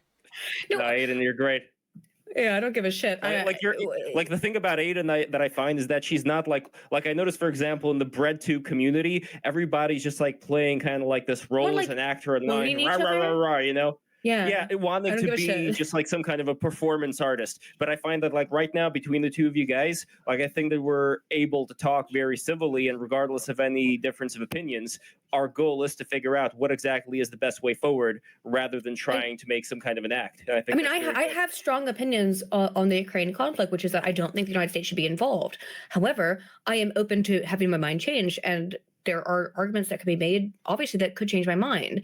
I find it. Just want to put this out. I find it weird. Of course, this is like, I think, framed as a debate, but I'm not like a debate bro person. I think you are a little bit, Dylan, but I'm not. So my whole opinion is I'm not trying to debate bro hard. It's okay. I have opinions on things. They're mostly based on data, but I'm always willing to be, and actually open to being proven wrong. So that's why the only reason I like to talk to people is to get better information. Can I just ask you quick, because you said that you said you're open to having your mind changed. Yeah, sure, of course. I do need to. Somebody just sent me this, and I just want to ask. Somebody said on Twitter, sent me this tweet that you said. What would convince you that it's beneficial for the West to support Ukraine? And you responded, nothing, because it's not our business. So are you open to having your mind changed? I said that. That is true. I did say that yesterday, I think. It would be really hard for you to convince me that we should financially support Ukraine or militaristically supply Ukraine with munitions, because even though I understand the plights, even though I understand everything that you've said, I still don't understand why it's the United States' job to do this. Because I don't like the United States being world police. I actually find it imperialistic and disgusting. And I don't think we should be involved in any other country's business whatsoever. I don't know how if a nation state openly asks for military support and says, we want to defend our sovereignty, you can either sell us these guns, Lend-Lease program, whatever. I don't think it's necessarily imperialistic for us to give them the means to do that. And unless what definition of imperialism are you using? Because for me, whether or not we use that word, which I know is like, it's like the dirty, scary word. Hyper-charged, yeah. It's a very charged word. I think that sending weapons to your allies to defend yourself and using that to have the same word to describe that as we would colonizing South Africa and like is Ukraine our ally? Legally, they're not under NATO. I mean, it depends on what you mean by the term ally, but they're certainly our partner, strategic partner. Well, here's the problem. I think we're all kind of in the weeds right now and not focusing on what I think is the most important thing, which I think hardly ever gets mentioned, which was the original question that I was asking Aydin, which is, let's say we got rid of NATO. Let's say, Aydin, you become a queen of the United States, all right? And you get rid of any NATO support. No, I don't want to be queen. What are the repercussions that are now going to occur as far as what Russia is going to do in the next several months, what Russia is going to do in the next several years when it comes to the rest of Europe, as well as what China is going to do? These are the consequences that must be looked at when it comes to, well, why should America care? So Aydin, play the picture for us. What exactly is going to happen once you get rid of NATO? I said earlier I had a question and I forgot it. That was it. I really don't appreciate nor think it's logical and I keep seeing this. I've been like, well, if we don't stop Russia at Ukraine, they'll just keep going west.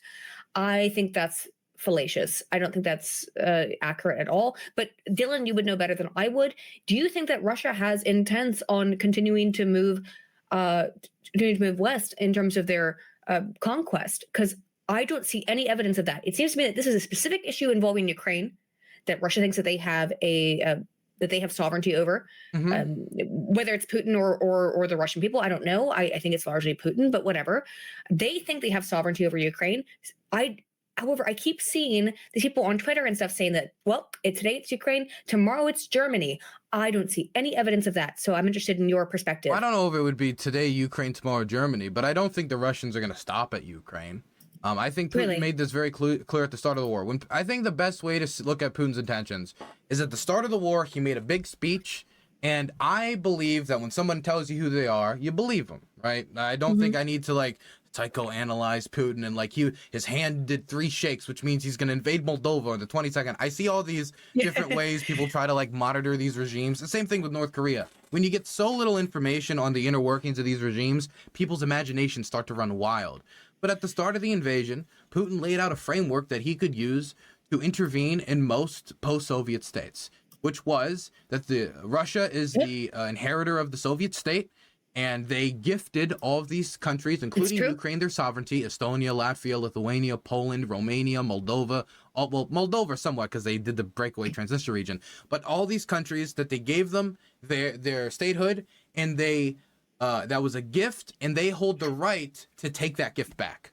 That was something he said at the very start of the war. He did say that. I forgot about that. Yeah, at that moment, he thought his government was going to move into Kiev. It was going to fall. There were Russian soldiers making dinner reservations in Kiev during the invasion in the city, thinking they were going to take it over, and then they were just going to be able to sit down. They had parade uniforms stacked in their and their trucks and the cars. They were ready for what they thought was going to be a quick war. That's not what happened. Well, I knew they were ready for the quick. And once they hit that wall, then all of a sudden the conversation started to change about exactly what they were going to get and what the outcome was going to be and what exactly their motivations were. But at that moment, I think he showed his most honesty. And look, if we look at the record of Putin himself, he is somebody who violated the ceasefire with Chechnya to invade. He invaded Georgia illegally. He's invaded Ukraine multiple times now illegally, violating agreements, saying he was training operations before invading. Can I pause you for 1 second? Sure. Invaded a company. Why do I keep saying that? Invaded a country illegally. Mm-hmm. All invasions are illegal with the. I don't understand that terminology. True. Not all invasions are country illegally. I think it depends on what legal standard you respect. Because, for example, the intervention in Yugoslavia was called for by the UN president, and if you're a UN signatory, the signatory state. So if the UN says it's fine, then it's not illegal to invade a country. Well, under the UN, if you're bound by international law, then yes. That doesn't mean it's moral necessarily, but it depends on what international bodies you respect. And most nation states respect the UN. I don't, but that's just me. No, but again, that's kind of getting to the side. I didn't want to interrupt you. Sorry, but I agree with you. I think obviously Putin, in my opinion, is a criminal. I mean, can I give you just one example? So, did you see the protests in Georgia, for example? Did you see those protests against the NGO law that the government was trying to introduce? That would have all these NGOs have to register as foreign agents so they get a deeper ability to monitor these organizations and control these organizations. Well, at the time, there was a bunch of civil dissent against the government, which they think is too pro-Russia. And the Russian government responded to the protests. Its embassy account said, we dealt with you guys once. We'll do it again if things get too out of hand. And that is their official accounts openly threatening to invade Georgia if the protests get a little bit too out of hand. Now, of course, that's a Twitter account. That's not Putin himself getting on TV and saying it, but that is still an apparatus of the Russian state openly flirting with the idea of invading Georgia because their people protested against their own government's laws, which is completely within their right as Georgian citizens. I am of the belief that if something was to happen in Georgia that the Russians didn't like too much, they would perfectly be willing to invade Georgia. But do you think they'd invade Germany? Because that's what I see online all the time. It's like, well, tomorrow it's Germany. Well, I don't think it has to be Germany for it to not be important. I think an invasion of Georgia again would be extremely important. I think or the I do agree with that. I think an invasion of Moldova, which already has Russian troops illegally stationed inside of it, I think that would be important as well. Or Estonia, Latvia, are they leasing a military base in? Are they leasing that military base in Moldova, though? I don't know this. Are they? They do have military bases in Moldova, yes. That they are leasing legally. Not legally, illegally. It's illegal. Okay, interesting. No government outside of Russia recognizes Transnistria, which is their breakaway. Right. Yes. Yeah. I can also give you guys this example. So right now we have Sweden that wants to go into NATO. We have Finland that's applying to NATO. Are these countries just run by a bunch of idiots who for no reason want to go into NATO, or do they actually consider there to be a real threat of Russia being able to acquire territory? Because when you say Germany, that's a little too far. That's a little bit too down the line. I would say today Ukraine, tomorrow the Baltics. That's what I would say is, now you got the avatar on. And I will use this opportunity, by the way, to ask everybody, make sure to sneed those super chats. We got a $10.99 super chat from Iceland, which I'm going to read later on. So be sure to keep sneeding those super chats. Also, if you want to support my husband does not want to be on camera, and he just came upstairs. So I'm like, I have to turn my camera. It will be back on in a moment. My husband does not want to be on camera. Before we keep going, patreon.com/breaktherules. Thank you, love. Listen. Break the Rules is the only show right now that I personally find that has these kind of crossovers of people from different worlds together. So if you guys want to support the show, become a patron today, patreon.com/breaktherules. We're going to be having individual patron-only streams on a monthly basis. And also for the $50 tier, I am going to help you guys create a podcast. If anybody out there wants to learn how to make a podcast, I am going to do that. Anyway, we are going back into this. Keeps needing the super chats. And also, levslens.com. That is my Substack. I recently wrote an article called MAGA's Ukraine Delusion: How Populist Thoughtlessness regarding Ukraine mirrors Democrats ignoring the border until it's too late. So I'm trying to basically bridge the divide that's going on right now between what the Democrats and the Republicans consider to be top priorities, because honestly, I think both the border and what's going on in Ukraine right now are things that need to be taken care of. And right now it feels like the politics are so divided that either you're going to be in the camp of one or the other. But anyway, with that's unfortunate though, Lev. And I think that this is the Ukraine issue. Dylan, I'm pretty sure you and I disagree on like 90% of political issues probably. But again, I've massively respected what you've done in terms of your reporting in Ukraine. I didn't even know you were still there. I leave mid-November for Thanksgiving. Thanksgiving and Christmas you got to spend with family. Yeah. However, I think it's so incredibly important what you are doing, because nobody else is doing that. I'm not trying to blow smoke up your ass. I'm just saying, like, sincerely, nobody else is fucking doing this. So I think that's why I've deferred to you on so many points in this discussion, because you know better than I do. I'm not there. None of us are. And the fact that people talk about it so flippantly on social media. I spent a month looking into the history of Ukraine 2 years ago now, when the conflict started, to make a video about it. But that's not the same thing. Like me spending a month doing research, that's not the same thing as being in Ukraine. So I really do respect that, and again, I appreciate it. I appreciate it. Thank you. Yeah, Dylan, thank you for doing your work. You've got balls of steel, my friend, being able to do what you do. But at the same time, though, to be fair to Aydin here, when it comes to these broader geopolitical questions, being on the ground, while it gives you access to a lot of things we otherwise don't have access to, I'm not sure that that's something that's going to be able to be answered just through being on the ground. My contention, though, with what Aydin you're talking about as far as pulling out of any kind of support is... What exactly is standing in your way of Dylan being correct about eventually Russia being able to go from Ukraine, not in Germany, but let's say the Baltics and the places right now that are kind of getting ready for, if shit hits the fan? I don't see the evidence. I don't see the evidence for it. I don't see no, again, I'm removed, but I don't see any evidence that Russia is going for anything other than Ukraine. And I explained at the beginning why... Well, Putin's already been talking about going to these other places. He's displayed maps on Russian propaganda TV. I've seen it. But it's Russian propaganda. I think that this is trying to... He's putting his dick on the table. That's what I think that's about. I don't think that's realistic. Wouldn't make that loud of a sound. Two years can't take Ukraine. You think he's gonna take Chechnya? Yeah. You think he's going to take Czechoslovakia? He already has Chechnya. He already conquered it. Sorry. Yeah. I meant Czechoslovakia. Czechoslovakia. I remember that. But words. No, here's the thing, though. I think he's going to take whatever we allow him to. Well, he's going to take whatever we allow him to. So, no, but that's just like basic stuff. I don't want to become too much of a 2v1. No, it's fine. No, 2v1 me. It's fine. Don't put in context of the dick on the table content. If there's no force that goes against Russia, why wouldn't Russia acquire something by force otherwise? Do you see what I'm saying? Like that's kind of my whole thing here, where Russia is not going to keep going once it's stopped, but if it doesn't get stopped, then it's going to keep going. That would be my main question to Aydin, and I don't want to pile on, but you said 2v1. No, go ahead. Is you want to abolish NATO. If NATO is abolished, how is that anything other than an open door for the Russians to roll into Estonia, Latvia, Lithuania, and all these countries that would no longer be covered by collective defense? What do you think that's a realistic prediction? Absolutely, yes. I do not. I think without collective defense, that these countries are, to put it lightly, boned.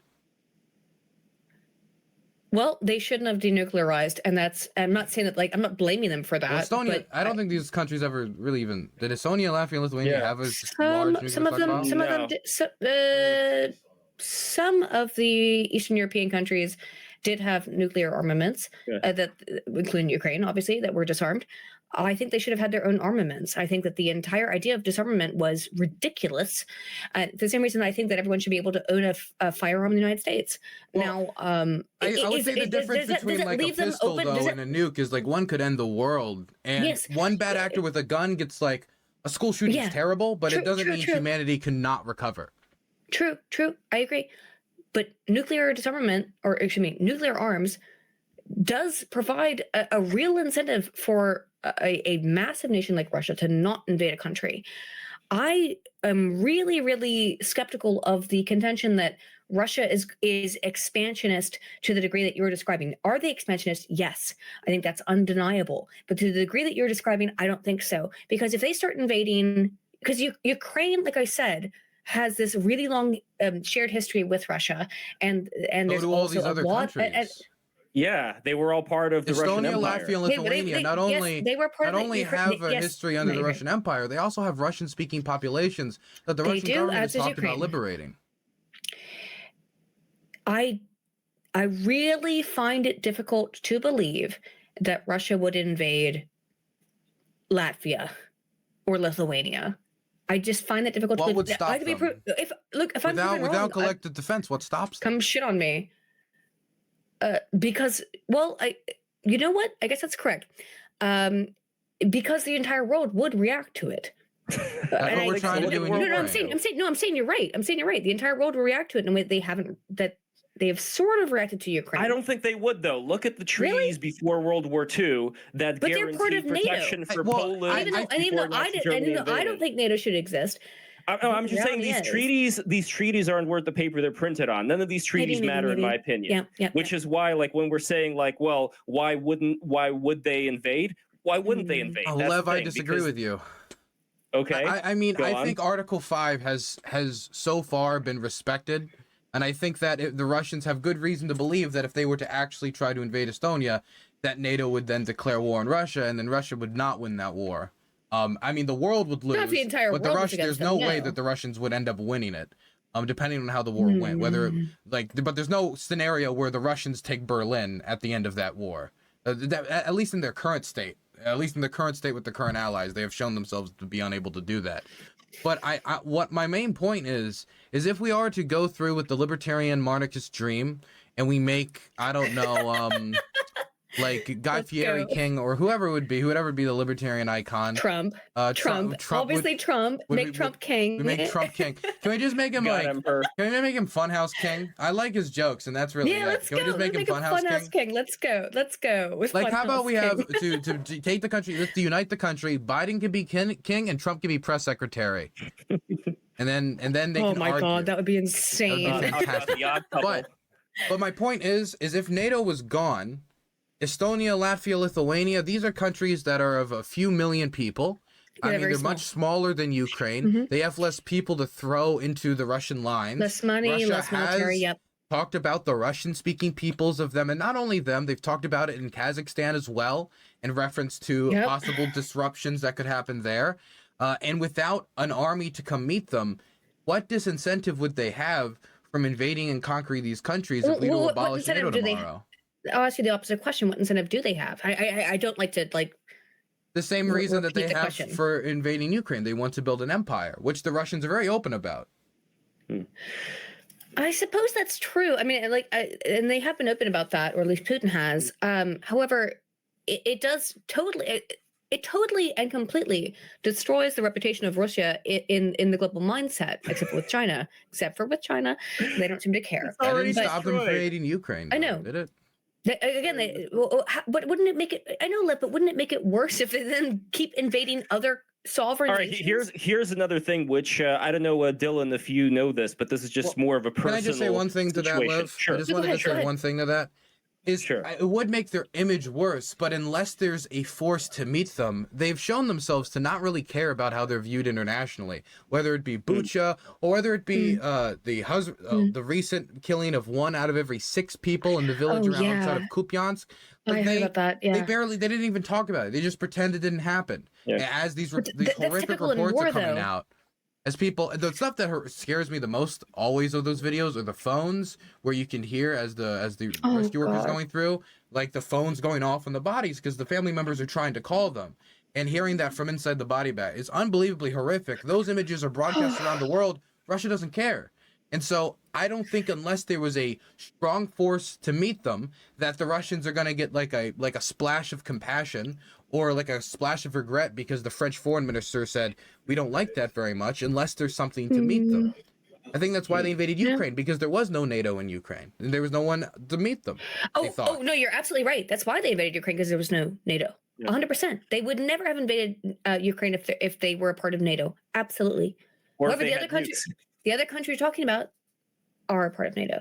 And that's why I think that it's a little bit silly to say that they're just going to just start invading but you're NATO advocating countries. for a system where NATO's gone. And so I'm asking, like, what can we replace it with that would not increase the risk of nuclear disaster while also preserving their sovereignty? Unfortunately, nukes is the answer. I don't like NATO for a variety of reasons. And the reason why Ukraine was, from my understanding, denied as consistently since the 90s been denied access into NATO is because they're considered to be too corrupt as a nation. And you could tell me if I'm incorrect about that, Dylan, because that's, from my understanding, why Ukraine has not been accepted into NATO. It's because of the political corruption within the nation. I think that's more came into play when it comes to the EU, but I think that's certainly one of the things holding them back from integration with the rest of Europe. It's something they're trying to work on a lot more now as the process is speeding up. Also, the border regions, when it comes to Russia's meddling within those regions, that was also a thorn on the side of the of Ukraine when it comes to gaining entrance into NATO. And in a way, I think that's why Putin for a long time didn't even invade those areas. He was like, you know what, let's keep Ukraine occupied by all these thorns on its side so that it's not going to be able to get into NATO. But I did want to say one personal thing when it comes to the mentality that I find, like people who I know who are still in Russia, like from my father's side, for instance.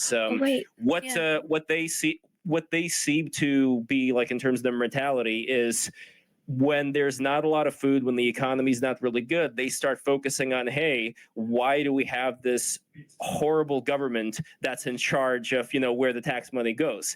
But then as soon as Russia starts to, it's funny, like as soon as Russia starts to go and like invade and acquire some territory, like with Crimea, for example. Ukraine's the breadbasket of Europe. Their whole mindset changes. And then they're like, rah, rah, rah, let's invade this country. Because unfortunately, a lot of Russian mentality, and this is just something I find, I know, Dylan, if you would agree or not, has to do with they feel like they want things to be worse for the people who are around them, for their neighbors, even if they're also going to be worse off. There is kind of like this unfortunate, vengeful thing that happens. So when Putin, for example, goes to invading, one territory, another territory, it gets people's minds.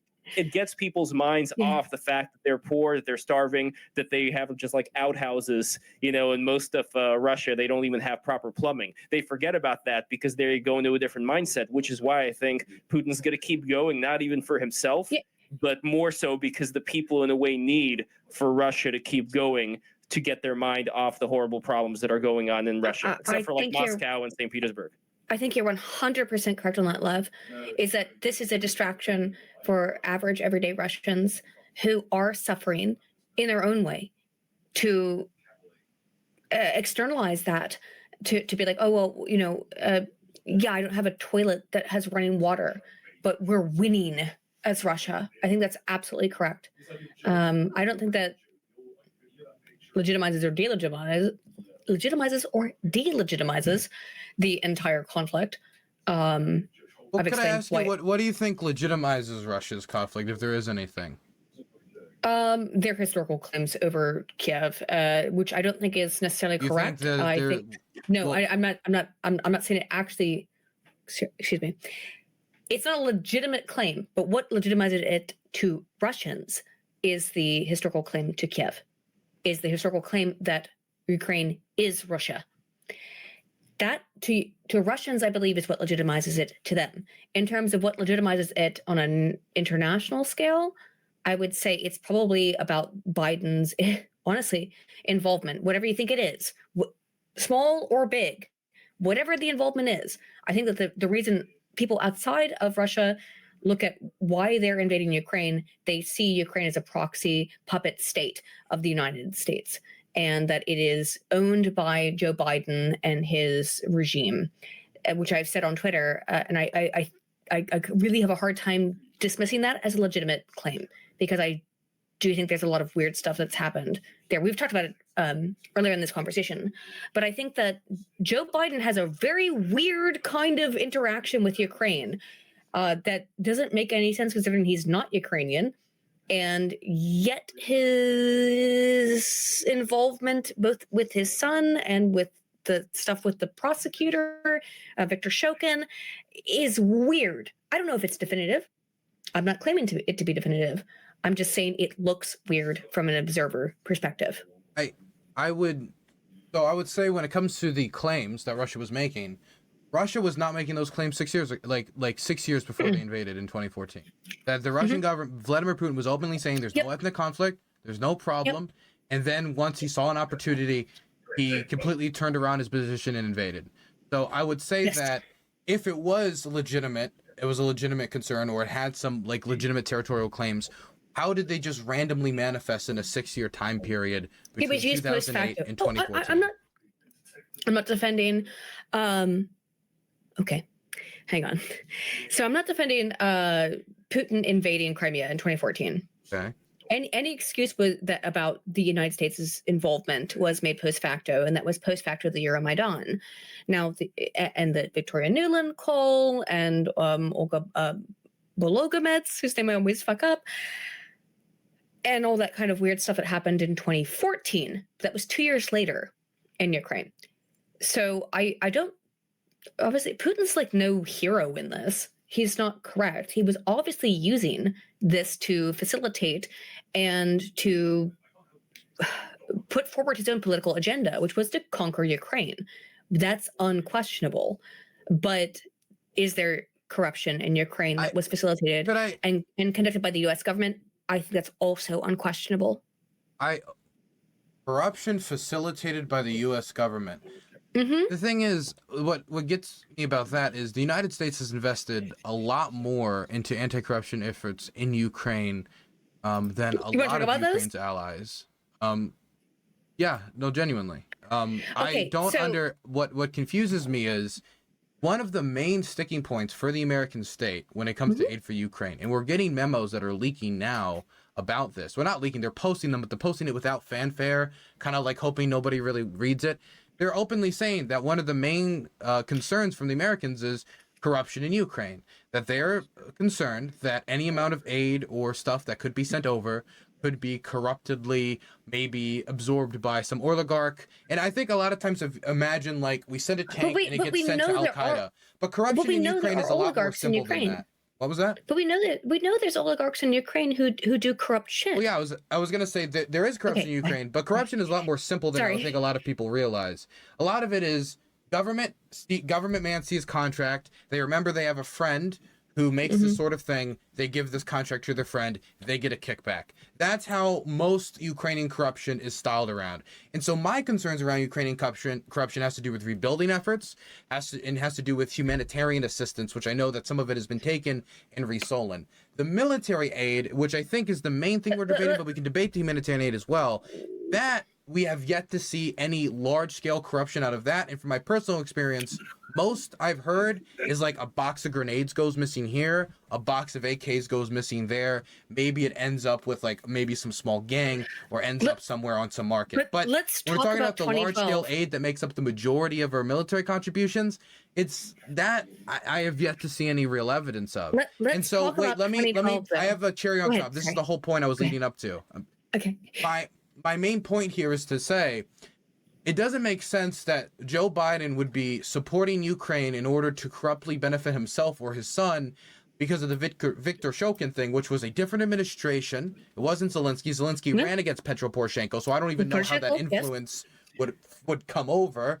The Nuland call is where people think it where the people do. I'm not saying that 100%, but I'm saying that show anything. I'm saying that's where the contention comes into, and it's where people think the connection comes in. But I feel like the phone call shows the exact opposite of corruption. The phone call shows that the American government wanted the protesters to make a deal with Yanukovych, and they didn't, showing that America wasn't really able to control what the Ukrainian people were doing. Was elected, was he not? Yatsenyuk was elected, yes, but it was out of a small list of people who, well, he wasn't elected, he was appointed, and then somebody else was elected, and it wasn't Yatsenyuk, he was appointed. it was Petro Poroshenko, who also happened to be a same member of the political party of Yanukovych, the person who fled. Why would America appoint somebody from the same party of the guy who was just killing protesters if they were the ones in control? Why would they have encouraged the protesters to make a deal with the government? Why would they encourage these protesters to make a deal with the government if they would then, those protesters would do the exact opposite of what the Americans wanted? Where's this control? Repeat what you said. I think that got lost.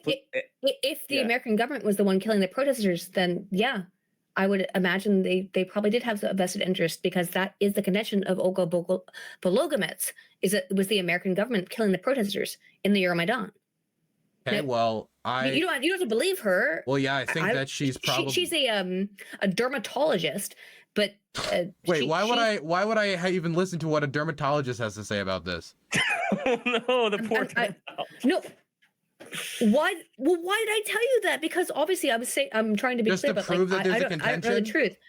Yeah, because I don't know the truth. People contend everything. People contend the moon landing is fake. People contend that like George Bush did 9/11. I don't think this is people the same contend thing. A whole sort. Well, that thing, the American government killed the protesters. That is George Bush did 9/11. George Bush did 9/11. I think George Bush did 9/11. That's my personal opinion. But anyway, sorry, it's a totally different thing. But is there any evidence outside of this dermatologist that we killed those protesters? So why would I care what a dermatologist has to say?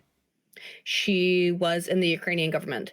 Okay, I know there's a lot of former politicians who talk about aliens that they saw while in office for attention and money. Well, I'm just telling you the answer to that. I don't know. I don't actually really necessarily believe Olga Bologomets either, but that's her contention. So is why that did we bring it up?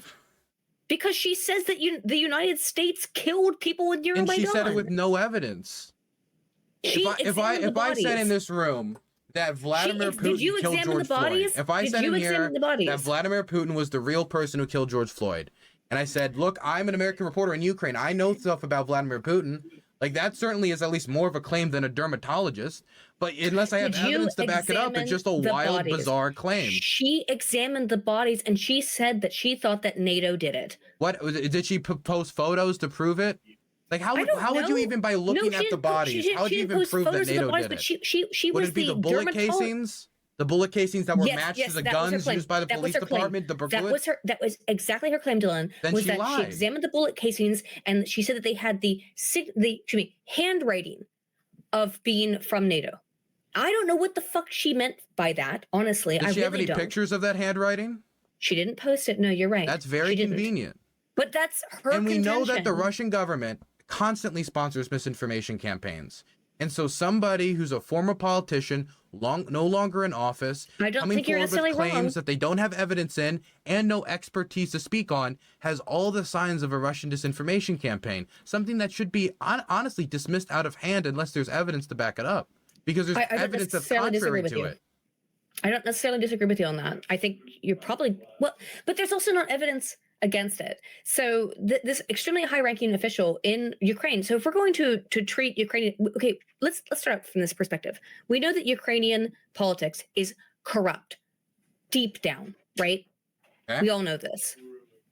So is Olga Bologomets a corrupt official because she is a publicly elected official for the Ukrainian government in 2014? Not necessarily. I don't know. Maybe, but maybe not. I don't know. Again, you don't know and I don't know. And no, she did not post photos, but she said that she thought it was NATO who killed those people in Can I ask you, what party is she a member of?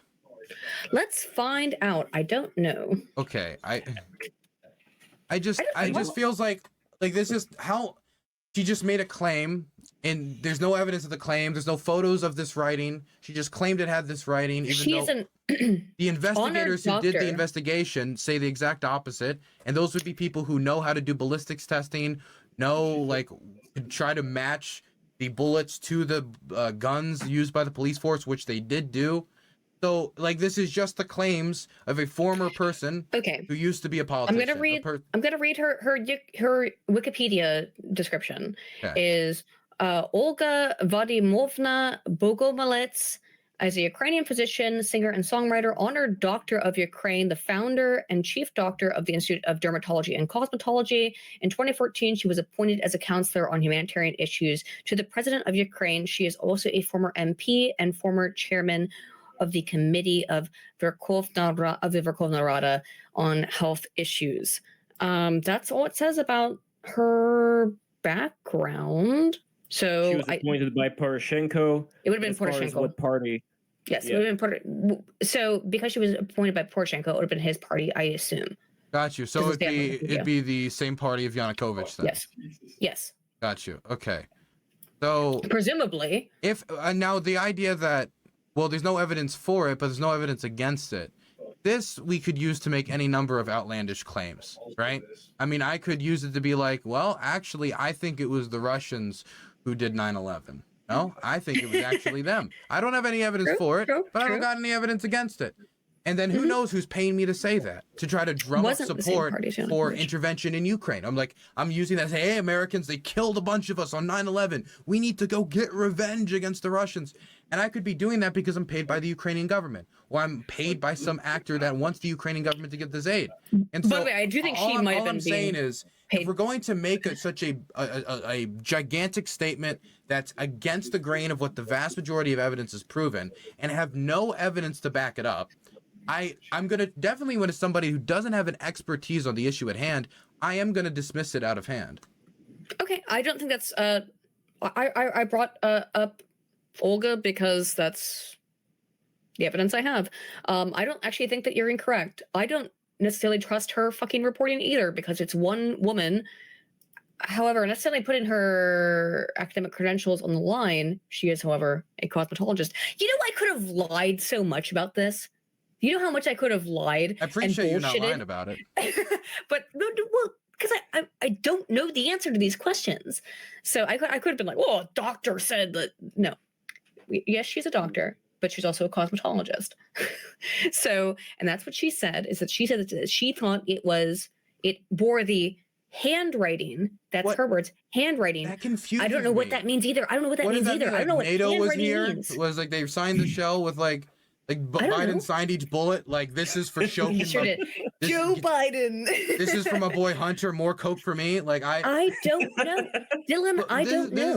That's her. If it was that's a CIA her statement, right? If it was a CIA op, I feel like the CIA, being one of the most powerful intelligence agencies in the world, has a pretty extensive stockpile of old Soviet munitions for this exact assassination purpose. And I don't know why they wouldn't use those old stockpile or send those bullets over, which is the same bullets used by the Berkut police, which would match. It would make sense. I don't know why Olga said this. I only know what she said. That's what I'm going off of. I also find other things about the entire Euromaidan incident weird.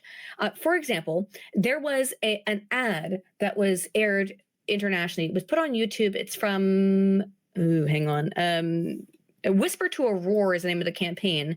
But they did this ad called I Am the Ukrainian, and it was about the Euromaidan protests. Mm-hmm. And that was funded by George Soros indirectly. Okay. And so I'm not saying that means anything either also necessarily, but there was weird stuff that appeared to be that there were international interests that were concerned or in some way involved in the Euromaidan protests. I feel like, you know, if we were to do this with any sort of protest, for example, let's say there was a Black Lives Matter protest in the United States tomorrow, and somehow it spiraled out into some point, it became very politically important for whatever reason. Yeah. Say violence happened or a cop ended up shooting some protester and it spiraled out.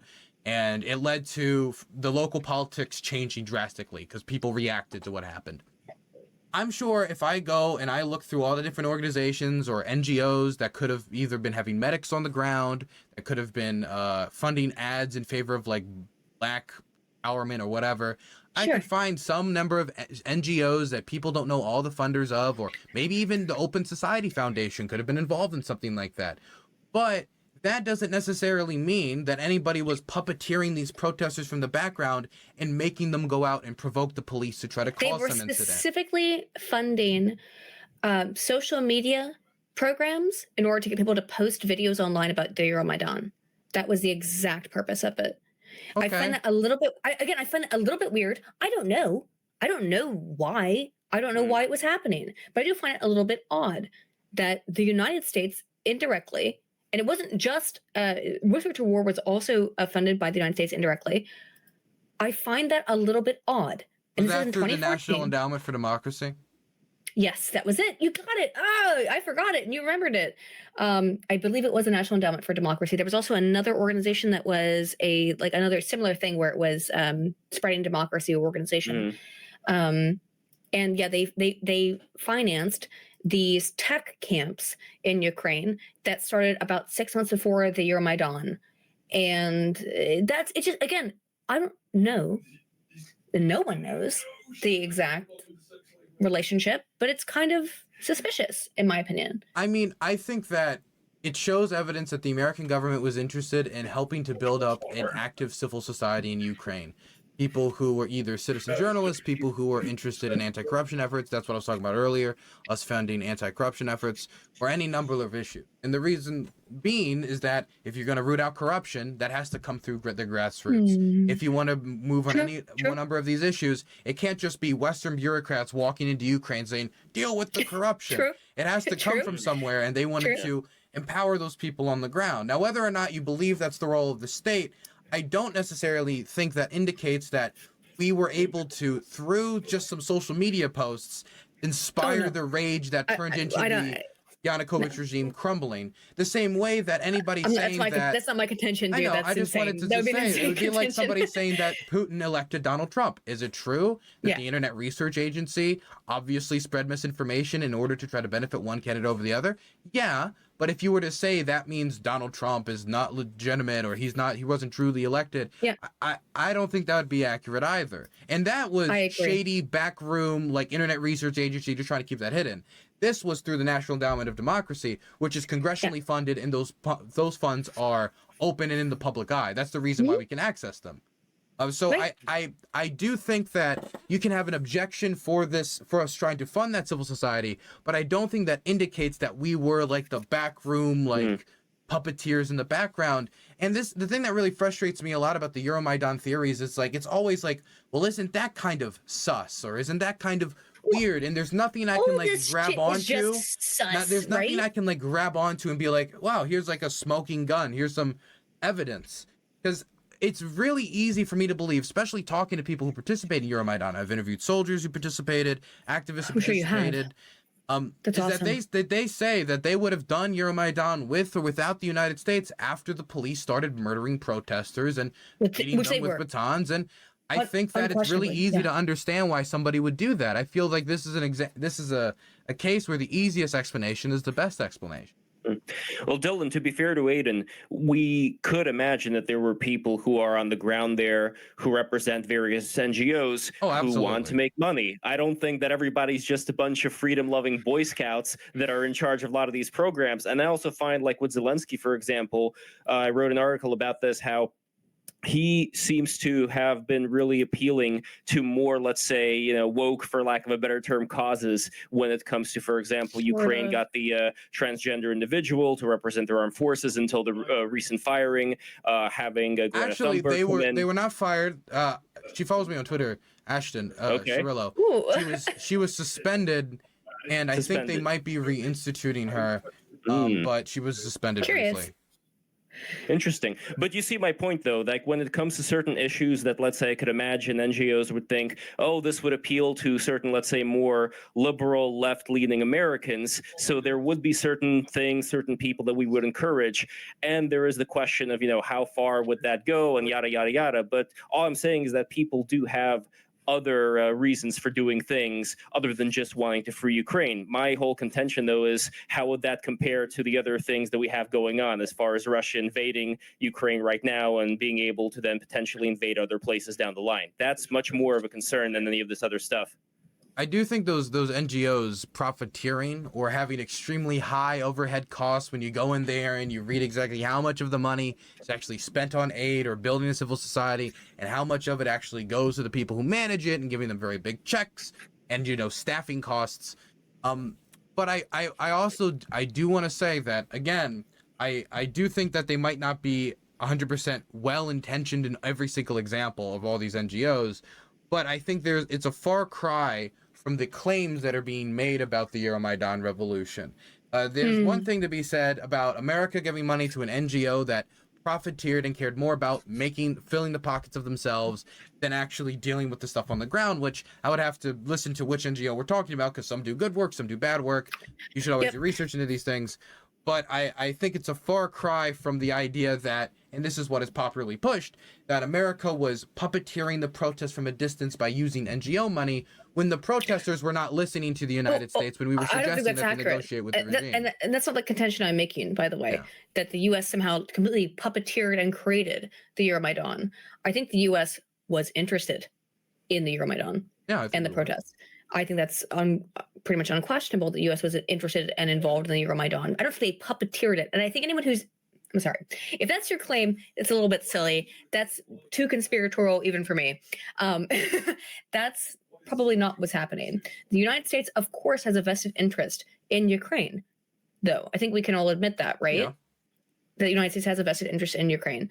Particularly Joe Biden, as vice president at the time, had a vested interest in Ukraine because his son was serving on the board of a energy company in Ukraine. But Joe Biden showed up at least once, but maybe I think twice, at the Euromaidan protests himself in person to give support to the protests. I'm sorry, but it's difficult for me to imagine that there is no involvement in Joe Biden's family. And I would call it the Joe Biden crime syndicate, but that's my personal terminology there. Wait, can I ask you, when this Euromaidan was happening? Because 2014. Yeah, it was late 2013, early 2014. Yep. Hunter Biden joined the board of Burisma in 2014. Was that after or before the Euromaidan protests? I actually think Hunter joined after the Euromaidan. So how could that be a motivating factor for Joe Biden if he wasn't even on the board yet? Well, you're not seeing like the setup, right? Joe Biden comes and supports the Euromaidan, and then his son ends up on the board of Burisma? So you would say that Burisma was not looking out for its own interests. It was serving some type of nationalist Ukrainian interests. At the time, no. Burisma wasn't doing anything. Again, Joe Biden shows up to I just don't know why Burisma would particularly be interested in, like, we're going to get involved in Euromaidan and trying to make Joe Biden support it. I didn't say Burisma was involved in Euromaidan whatsoever. They weren't, as far as I know. So why would that at all be tied to Joe Biden, the Euromaidan protests then? Because Joe Biden showed up, I believe, twice to give speeches at the Euromaidan. But this was in relations to the Burisma thing, wasn't it? And then 6 months later or whatever, his son ends up on the board of the biggest Ukrainian energy company? But again, you don't find that weird? But I'm asking you, what would be the motivation? Weird? Well, it's weird that he's on the board, and I can say it's weird, but that doesn't mean that I think Burisma was looking out for its profit. I don't think Burisma, because it's a company, that's what companies do. Mm-hmm. But I don't think Burisma was particularly interested in using Hunter Biden to be to say, Bakto nash bandera, we're going to bring about the Ukrainian state. I think they were mostly interested in trying to benefit their own I'm not profits. even going to talk about Bandera, because that's like a whole fucking road I don't want to go down. Yeah, no worries. You know where that but leads. My point is, I just don't think that conversation. I don't think Burisma would have stuck its neck out for Ukraine's quote unquote freedom or Euromaidan. I do think they'd stick their neck out for profit. So I just don't see the connection between Euromaidan and this. Let me try to re-elaborate. Joe Biden shows up, I think twice, but definitely once. I know once, 100%, not just Joe Biden, by the way. A whole bunch of other American politicians show up to show their support for the Euromaidan, right? John McCain. Yes, exactly. John McCain shows up to show their support for the Euromaidan. I believe 6 months later, or about in that kind of time span, Joe Biden's son and his best friend get elected to these these high positions within a Ukrainian energy company in which neither of them have any qualifications to serve in. And we have seen all the emails about why they were elected and into that position, and also that it seemingly was for the purpose of having Joe Biden to espouse them. And for Joe Biden to talk about it. It was just about they were selling Joe Biden's influence. I'm looking here. Did Biden go to Euromaidan? Because I'm looking. Yes, and he everything did. I'm finding is.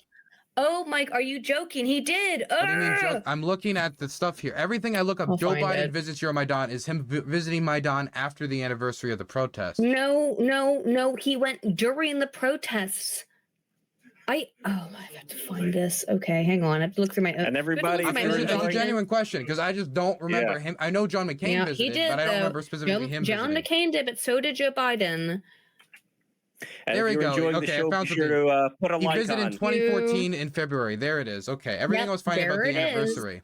I'm really not ever trying to lie. If I'm wrong, I'll tell you when I'm wrong. Well, you talked about the sniper thing earlier, so I was just like, I just wanted to. And I agree with you. Well, I don't know the answer. People get things wrong, like the Transnistria thing. I was just asking. Because I didn't remember.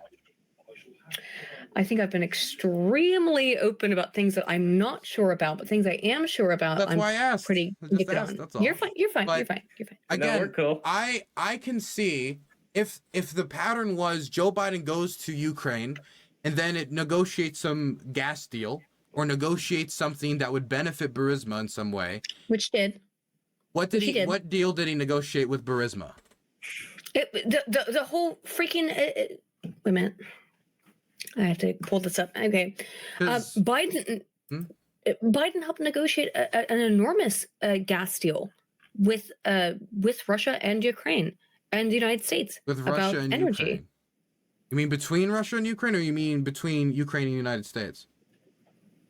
It's gonna take me a minute. There was a huge gas deal that he helped. Hang on.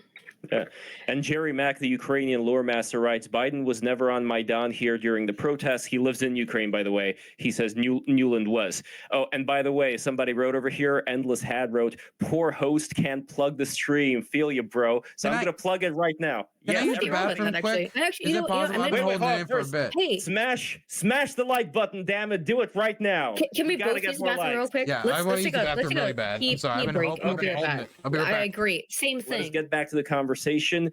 And one thing I would definitely want to focus on is, again, with Aydin, what you were bringing up about if only these countries had nukes.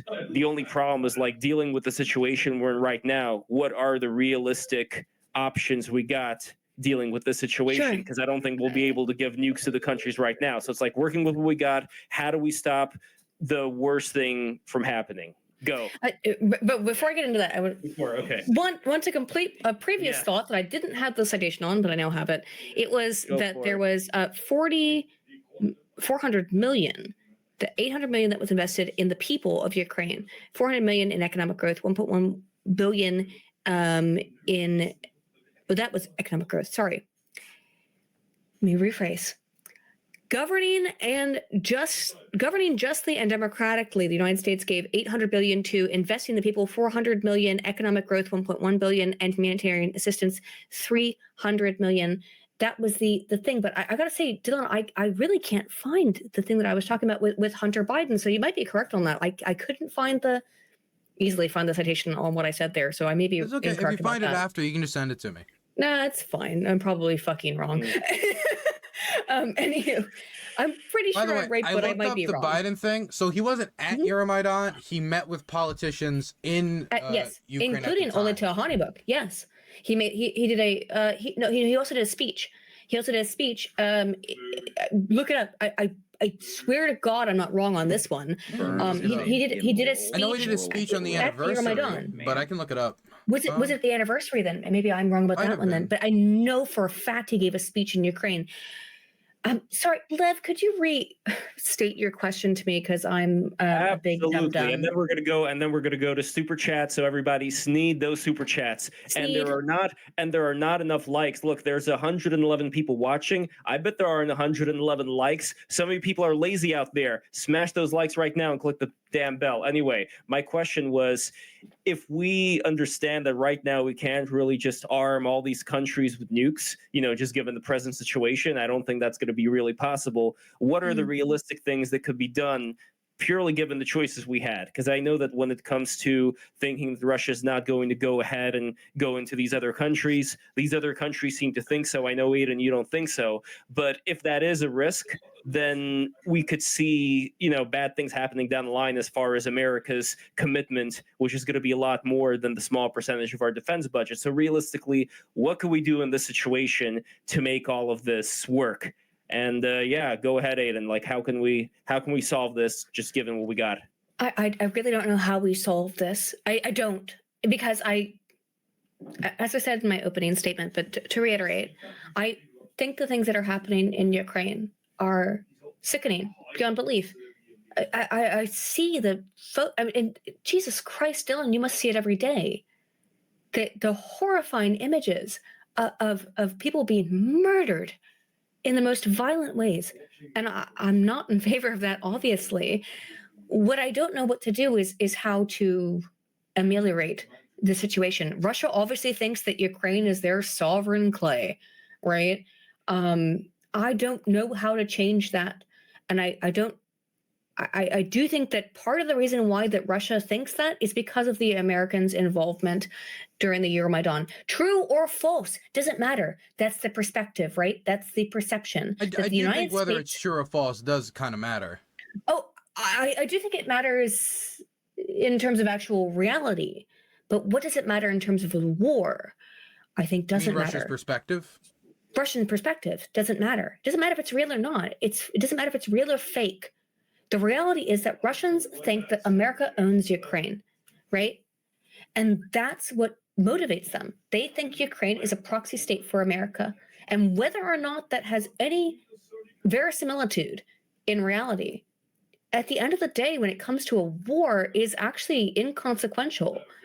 The reality is that this war is happening no matter what. I wish that truth mattered, but it doesn't appear to, and it never really does in war, does it? Because what really matters is emotions and feelings that motivate people to go to war, and to kill each other, which is horrifying. But I don't know how to end it. I don't know how to fix it. I wish I did, but I don't think there's any simple answer there. And again, Dylan, I really, really appreciate what you've done in terms of being on the grounds in Ukraine. I know we disagree on some things, but I've really appreciated your perspective, and that will be the end of my statement, I suppose. Appreciate it. All right, yeah. And Dylan, before we get to the super chats, what would be your take on where we go from here? What does the United States, in your opinion, have to do that maybe it hasn't been doing right now? So go for it. The floor is yours, my friend. So I hope people can, whether or not, whatever position they have, whether we should be sending aid to Ukraine, obviously I think we should. I hope people go and make sure that the history is properly documented in what is happening here. I believe that history, journalism is the first draft of history, and that you want to have as good of a first draft as possible. So I would ask people to not only support humanitarian organizations, but go look for yourself exactly what's going on the ground here by checking independent reporters on the ground. I see a lot of crazy stuff online about the war is fake, and it's all this stuff is all the aid is just getting like snorted into Zelensky's nose or whatever. But if you go look on the ground, I can see American munitions being used out in the field. I just got back from Zaporozhye. We were with the counteroffensive filming them using American M777 howitzers against Russian positions, and how this equipment is helping Ukrainians at the front. So my first statement for a closing statement is, please go do your own research. But please, when you do your own research, don't just scroll on Twitter and whatever comes into your algorithm is doing your own research. The algorithm's going to give you what pisses you off. The algorithm's going to give you what you want to see, whatever makes you interact with it the most. So diversify your sources, and if you can, follow independent journalists. It doesn't need to be me. It could be other people as well, but I hope you follow me. Now, as for what we need to do, there's a question you asked earlier that I never really got to answer that I would like to answer in this question, and that is, what happens if Ukraine, if we were to stop aid and the war was to stop as it is right now, what would be the state of affairs? Because I see a lot of people proposing freezing the contact line or ending all aid, and I want to make clear when people are making this decision what the results of that would be. And I think first to do that, I want to say what aid has accomplished. What aid has accomplished is enabling the Ukrainians to strike much deeper behind enemy lines to take out ammo depots and supplies and munitions, thermobaric munitions, artillery shells, which have been used against Ukrainian cities, which have been used against Ukrainian villages. And the destruction of these munitions does help defend lives. Same thing with the air defense. I've been in Kiev watching the Patriot systems and air defense systems knock those drones out of the sky. Remember once I was 30 minutes outside of Kiev in a village house, one of those air defense systems knocked out an Iranian Shahed drone about 50 meters from our back porch, and it crashed very close to us. But that was headed towards the city, and because it was shot down, it didn't ram into a hospital. It didn't ram into an apartment block. It didn't ram into some civilian homes. And so that is something that aid has contributed to. Over 50% of the territory that Russia has conquered in this war has been taken back, including the only regional capital they've captured in Kherson. They have been able to push the Russian artillery guns much further back and improve the counter battery fire, making cities like Kharkiv, which used to be almost unlivable, into places where I was able to go last time during my last visit and visit the zoo and see dolphins in the city and go and get ice cream and go out and see people returning to their homes. And that is the result of American aid. I see a lot of people talk about not contributing to the meat grinder, but a lot of people, and I think libertarians can appreciate this, strength is a demotivator to attack. Strength is something you can use to defend your home, defend your family, and to defend your country. And by pushing those Russian artillery guns back, Kharkiv is now a much safer city to live, and my friends there are getting bombed less. They're still getting bombed by the longer range rockets, but as the war has gone on, as the Russians have been pushed back from these major population centers, we've seen the amount of civilian casualties in this war drastically decrease. And so that is something that I think aid has contributed to. Now, what would happen if we were to let go of aid right now? Well, that means that a lot of areas like Mariupol, like Mariupol, and much of occupied territory would probably stay within Russian hands. And I think a lot of people, when they say we want peace, what that means to them, and I'm not saying that means Aydin, but I'm just saying about the general conversation going on in the West right now, is, okay, both armies have stopped firing at each other, at least temporarily, we've achieved peace, and then the rest of the world will move on.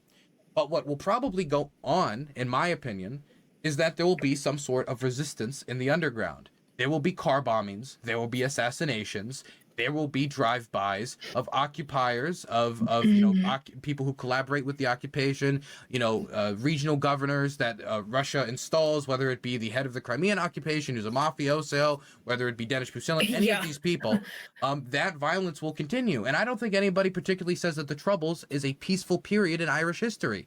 And so when we're talking about peace in Ukraine, we need to describe what exactly peace means. Because just because the traditional two standing armies are not shooting each other doesn't mean that the terror campaign has ended. Doesn't mean that those mass graves aren't still being filled. We know that Vladimir Putin has signed an executive order last month, making it so that if you don't accept Russian citizenship in occupied territory, give them photo ID pictures of yourself. So we're talking, you go to CVS, you take the passport photos, giving those to them and your fingerprints. If you don't, they have the right to take away your property. They have the right to deport you. They have the right to arrest you. And everyone knows what goes on in these different occupation prisons.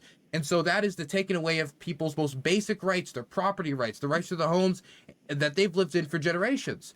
And after they're deported, what's going to happen in that home? They're going to be replaced with a settler. This is settler colonialism. This is how it's done. You find some legalistic way to be able to move people off their homes, find some bureaucratic means to do it, or just sign an executive order that you can do it. There will be a mass exodus as people realize liberation isn't coming. There will be people who stay behind who will end up being put in prisons, tortured, and killed. The mass graves, which we have uncovered in Kupiansk, which saw over 440 bodies recovered in one mass grave, with only 22 being military. It included men, women, and children. Many shot in the back of the head, hands tied behind their backs, bodies burned afterward in order to try to clean up the evidence. Same thing happened in Bucha, same thing happened in Izium, same thing happened in many different villages all across the country, too many to name. I've been to many of these mass grave sites and spoken to the survivors. They seem to believe that they were treated in this way for a few reasons, not only due to the failures of the Russian army and the frustration of the soldiers who thought they were the second most powerful army of the world, but because of the ideology that was pumped into them. If you think that your enemies are the actual reincarnations of Adolf Hitler, then who doesn't want to murder Hitler? Who doesn't want to murder the Nazis? And so when you paint an entire population in that way, an entire nationality in that way, then that's how they're going to treat you. They're going to treat you like scum. They're going to treat you like garbage. And so I think libertarians have a better understanding of the state use of force than a lot of other people in their daily lives. And I think like this is something that I believe that they would be able to appreciate more than the average person on how valuable property rights are, how valuable freedom of expression and all of these things are. And this isn't a system of oppression that just started recently. I mean, once the Russians took over Crimea, they were taking Tatar Muslim activists, executing them, and literally just dumping their bodies in the river. And their bodies would be discovered by their families later, bloated, because that's how they disappeared in the river. They must have drowned. That's how the news will cover it. And that's just occupied territory. That's why when I talk to my friends about wanting to return home, like they will only return home when this territory is liberated, because they can't live like that. And for many of them, those people, we're just talking about people in occupied territory, they'll never be able to return to my homes. I know people like my friend Bogdan. We just came back from Donetsk, and he was able to see his city for the first time in 9 years just from a distance, and it almost moved him to tears. He called his dad, showed him over the phone, like, look, it's my home. It's my home.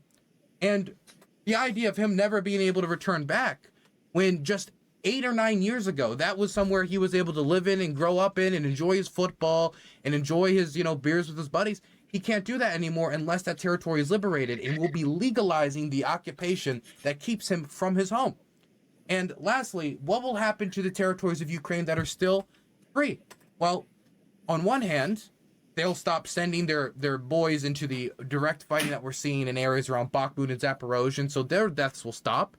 But once the conscription and the laws, the martial law that is in place is lifted, we're going to see a max exodus of people from Ukraine if the territory is not liberated. Because many of them are going to understand they've just kicked the can down. Already happening. It is already. It has. A lot of people have already left the country. But once those martial law restrictions are gone, there's going to be a mass exodus of working class men leaving the country, which will cave out the economy. 80% of their shoreline is going to be occupied, meaning that the export of grain, one of their main exports, we're going to see the cost for the average farmer when it comes to transportation go up by 800 to 900 to 1,000%, making the breadbasket of Europe unable to function as profitably as they were before. I mean, farmers are going to be really, really struggling if they're able to operate their businesses at a profit at all. They've been operating at a loss ever since the war started.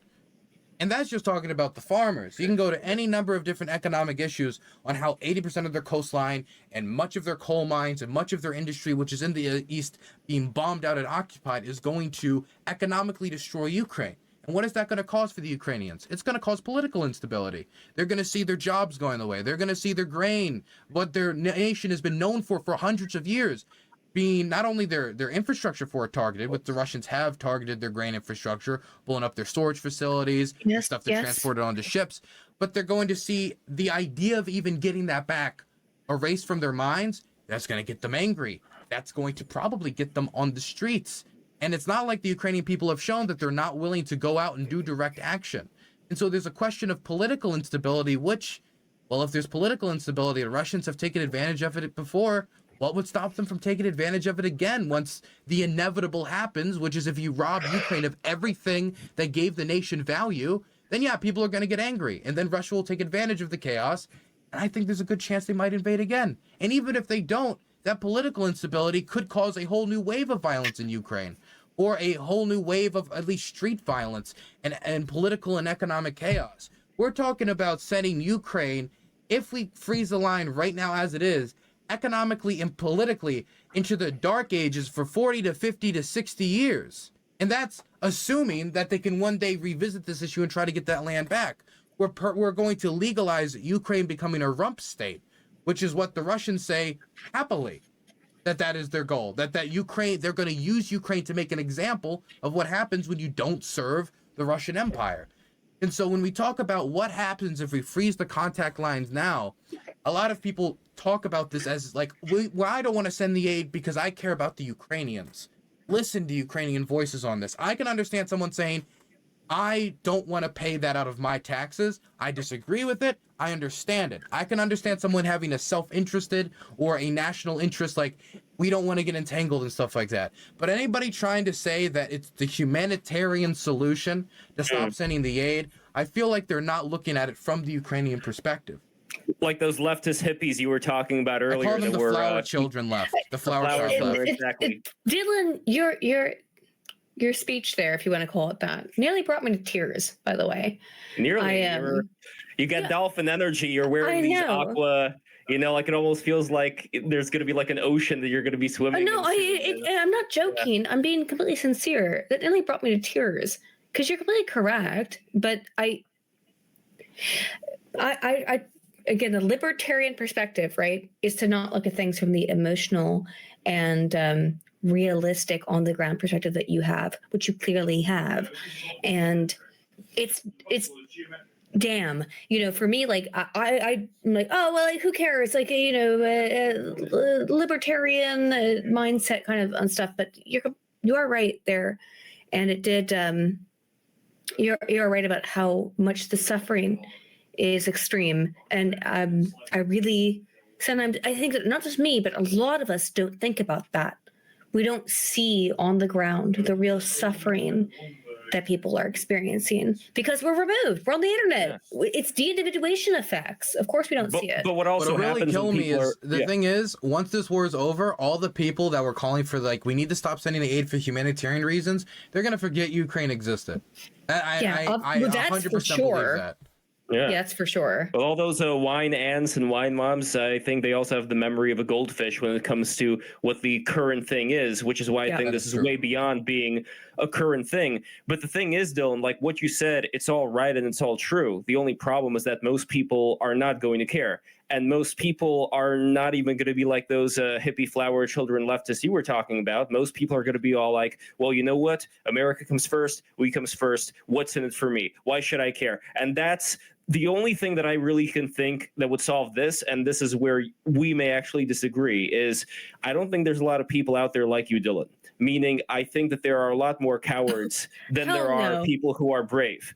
And when I look at, for example, World War II, there were a lot of cowards before World War II started, when Germany was going, again, with the justification of, saving the native Germans that were being persecuted, yada, yada, yada. There were plenty of cowards that were alive during that time who had World War I fatigue. They didn't want a repeat of that whole struggle, and that's why they didn't do anything. This is why, like I said before, Article 5, I hope you're right, Dylan. I hope you are right as well. There's a little part of me, that thinks people in high positions of power are going to be scared of the nukes. And when push comes to shove, they may decide to, let's not try anything, potentially world ending. We're just going to let him acquire like this little bit and that little bit. And then China's going to be like, Russia's doing not that bad. Why don't we then start going into Taiwan? And why don't we start aiding Russia more? And then the whole shit begins. So that, to me, is where I see America's interest actually playing a much bigger role here, as opposed to just saying, well, these are horrible things that Russia's doing. I think America's interest does come down to the eventual expansion of Ukraine with Russia, the event. Hope Ukraine expands, but the eventual expansion of Russia with the help of China when it comes to territories that the United States has, not to mention Europe. And we're talking this being years in the making. We're not talking about this being like in a couple of months, but that is, I think, something that the Americans, if they see the potential for that happening, would understand why it's kind of important to choke Hitler out in the crib before Hitler starts to, grow up into a big boy. Yeah. To put a cap on this debate, I would say, Dylan, you have moved me towards your position. Maybe more emotionally than logically, but yikes, dude, like you're completely correct. And I knew this would happen because I knew you had been in Ukraine and you were someone who's actually on the ground dealing with this and seeing it from a first-person perspective. I don't like the term debate at all, by the way. I don't like debates. I saw you were responding to my tweets and you were like, you were asking me like if this is gonna be like a Dunkaroos contest. Yeah, that's what I didn't want. I didn't want to be that. That's why. Yeah, I responded to your tweets that way because like I don't want this to be like don't treat me like a cartoon characters. I think is what I said because that's what I was worried about because that's been a lot of my experience with. All I saw was like here's a cartoon. All I saw was this cartoon character. I was like, okay, I'm debating a cartoon, and they're a libertarian monarchist. Okay, got you. This is the information I've been given. Got it. However, I think this has been, in my opinion, very helpful because, and that's why I was really excited actually to talk to you, Dylan, because again, you've been there on the ground in a way that I certainly have not, and I have had very public opinions on the Ukraine-Russia debate, controversy, war, etc. But I think this was very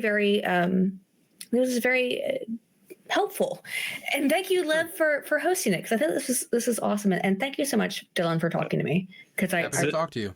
You gave me things to think about. You gave me a lot of things to think about. Yeah. This is the kind of crossovers that have to be done because, like you said, Dylan, looking at Aydin, seeing that weird cartoon character, sipping wine, it's like, what's going on here? So I'm finally glad that these different corners of the internet are merging together into the great Chris Chan dimensional merge. But anyway, before we go, super chats, including one $50 super chat. Thank you so much, Jeremy Duke, for the $50. But before that, we got Animation Unlimited, ISK 1500, which is Icelandic bucks. Icelandic bucks equivalent to I believe $10. He's a lunatic stalker of mine, so don't take anything he says too seriously. All right, well, here we go. Dylan Byrne, all your articulate argument has been a total waste. According to Aydin herself, your word is automatically superior just due to your XY chromosomes. What? Aydin, explain this guy. What's going on here? That guy is a stalker of mine. He's just kind of a lunatic. Don't worry about it. He's far away in Iceland, so hopefully he'll stay there. Well, however, I did just agree that Dylan was correct. So I mean, maybe he's right. And that was all because I was a man. Just because he's a man, right? Male privilege wins again. Anyway, Neptune, $10. Victor Shulkin was an ally of Zolshevsky, head of Burisma. Zolshevsky, head of Burisma, and was sabotaging both UK and Ukraine investigations of Zolshevsky and Burisma for years, also taking bribes and extorting Zolshevsky's lawyers. He was, though. Zolshevsky was doing that. But the fact that Burisma and Zolshevsky, who was the CEO at the time, was corrupt is not necessarily indicative of anything broader than that, I would say. I think it's indicative I lost the debate. I think it's indicative of one thing, that there is a legitimate reason for Shokin to be fired. Yes, absolutely, because Shokin was corrupt, and Zlochevsky and the entirety of Burisma was corrupt. But I think that I try to come to a conclusion here. While we can agree that Burisma was corrupt, and while Shokin was corrupt, and while Ukraine largely was corrupt, it doesn't mean that absolutely everything involving Ukraine is also corrupt. And the final work, I suppose. And the final super chat of the night from Jeremy Duke, $50 super chat, by the way. If Ukraine falls to Russia, historians should acknowledge Ukraine's own corporate political corruption and accept its destruction as a consequence. No government that disarms its citizens can represent its country. All right, any final thoughts on that? I think a lot of people, when they talk about the nuclear question and Ukraine having nukes, they also don't understand that Ukraine in 2023 was not Ukraine in 1991 when the Soviet Union was falling apart. Its entire apparatus of state was collapsing. The system that they had carried for about 60, 70, 80 years was falling apart. And economically, the country was in, to put it lightly, the garbage can. And so them being able to even economically uphold their nuclear stockpile was actually a major question that the Ukrainian government was pondering when it was negotiating with the West on whether it wanted to give up its nuclear stockpile. The combination of being able to have a decent relationship with the West, some sort of security guarantee from the United States and Russia, even though the Russians didn't respect it, and the Ukrainians were and the Americans were very slow to respond to it in 2014. In fact, the Obama administration, in my opinion, abandoned Ukraine in 2014 largely. Gave them very, very little to actually defend themselves during the ATO. But I disagree there, but go ahead. Okay, why would you disagree there? Because I think the Obama administration was deeply involved with Ukraine. I think Christopher Miller, he wrote a fantastic book. Recently released it. Yeah. I've read his book. It's very good, and he talks about how during 2014 the Ukrainian government, Yatsenyuk went over to them. He interviewed Yatsenyuk for the book, and it's a really good interview. He goes over to them, and he goes to the Obama administration. He's like, "Look, you signed this thing. You signed the Budapest Memorandum saying you would help us uphold our territorial integrity in this exact situation because we gave up our nukes." And the American government basically said, "Yeah, no, sucks." Okay. I mean, and then the most Obama ever sent them was counter battery fire. The United States government. Sorry, you're 100% correct about that. The United States government told Ukraine, give up your nukes, and then you can become part of NATO. And then they gave up their nukes, and they weren't allowed to be part of NATO. They didn't say the second part. They didn't say that they would become part of NATO. It was heavily implied, though, wasn't it? We all know that. It was heavily implied that you can become part. The implication was that you're going to become part of the international community if you give up your nukes. And it wasn't just made once, it was made like 3 or 4 times. Well, the international community is different than NATO, though, right? No, but NATO was part of it. I don't remember any implicit or anything being said that could have hinted at that. They said it. Okay.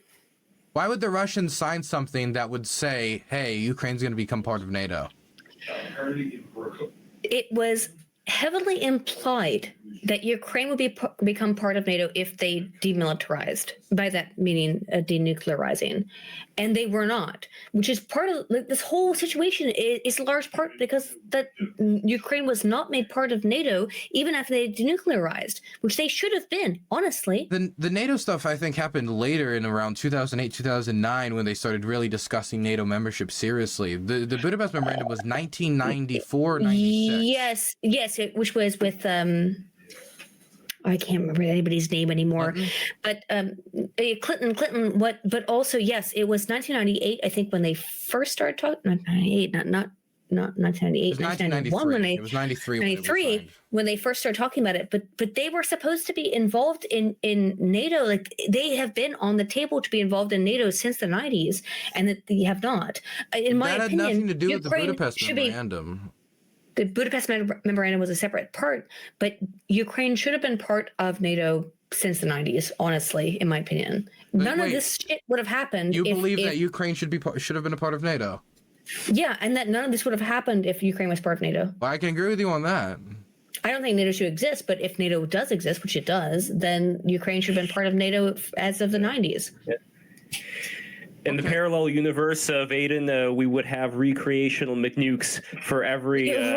I would love a recreational McNuke, personally. But I do want to just say that because this is something I talked about earlier about nuclear weapons.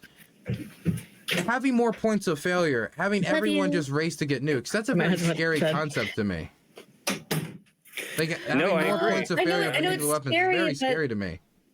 I know it's scary, but a whole bunch of countries already have the nukes, so how are we going to? But the more opportunities for failure, the more likely that there will be a failure with these nuclear weapons. America's lost nukes in bushes. We've dropped some in the ocean. Yeah, I don't want more North Koreas. North Korea doing missile tests off the shore of Japan is a bad thing in my assessment. Well, I agree with you, actually. Yeah. So no, that's again, actually, weirdly, even though, like, I don't know, Dylan, what your personal political perspective is, but I know it's left leaning. I think, but I think we've agreed on like 70% of issues involving Ukraine at the end of the day. About the nukes, though, because if you want to abolish NATO, I do, and the replacement for that would be everybody getting nukes. Putting aside the gigantic costs that would bear upon these nations and all of that, just security-wise, we both just agreed that having more North Koreas and more nations race to get nukes is dangerous. Wouldn't that be the ultimate outcome of abolishing the collective defense that allows these countries to feel secure without nuclear weapons? Maybe. I'm not sure though. I don't know. I don't know. Okay. I think that having the ultimate nuclear option is good right now. Maybe not forever, and hopefully not forever. But at this moment in history, probably good. Well, the ultimate argument that somebody like Jason Trajani, for instance, gave on a previous BTR stream is: imagine if we discovered 0-point energy, and now all of a sudden Hank Hill in his backyard would be able to have the ability to destroy the entire world, with the press of a button. I mean, that is something to think about, like, just in general. How do we get humanity to the point where we all become more of a high trust society as opposed to a low trust society? But that's an argument for a different day. But I definitely think that's something worth considering in the grand scale. But anyway, guys, before we go, any plugs? Aydin Paladin, what do you have going on? I have a new video coming out that's about a very interesting scenario wherein. Oh, first of all, how much should I talk about this? Okay, I have a new video coming out though about the ethics of rating people's attractiveness online in academic publications, because there was a study that was criticized for doing that, and we've all probably done it on some degree. You rate like how attractive someone is on a scale from 1 to 10. I'm also now involved in a lawsuit. That's very fun with with Oregon State University, because they unethically and completely ridiculously removed my video that I made on a study that they published 2 months ago, and they've tried to remove it, saying that I did a privacy complaint, that I revealed private information about their scholars. I did not. I have to call them every fucking day to be like, can you please remove this shit? It's ridiculous. I've had to call. Here's the thing. You forced my hand. I've had to call the university. I've had to call the funding source, which is the National Science Foundation, funded by the U.S. government, and the Journal of Applied Trans, the Bulletin of Applied Trans Studies. Well, they're all now investigating I just wanted to laugh at your study, and now it's going to get removed from your. It's now not only is the study going to get fucking retracted, but you're going to get all fired. 3 of the 5 scholars have had their fucking profiles removed from their fucking public. Sorry, I'm so angry about this. Why would you do this? Just let me laugh at your stupid study. And now, now I have to go on a crusade. Thank you. I didn't want to. Just let me laugh at your study. Whatever. Anywho, new video about another bad study. Kind of. That's it. I shouldn't have done this. Where can people? Don't worry about it. Where can people find you? Aydin Paladin, Aydin Paladin at YouTube. If you want to see my videos, hopefully you can find my attack helicopter video soon. Excellent.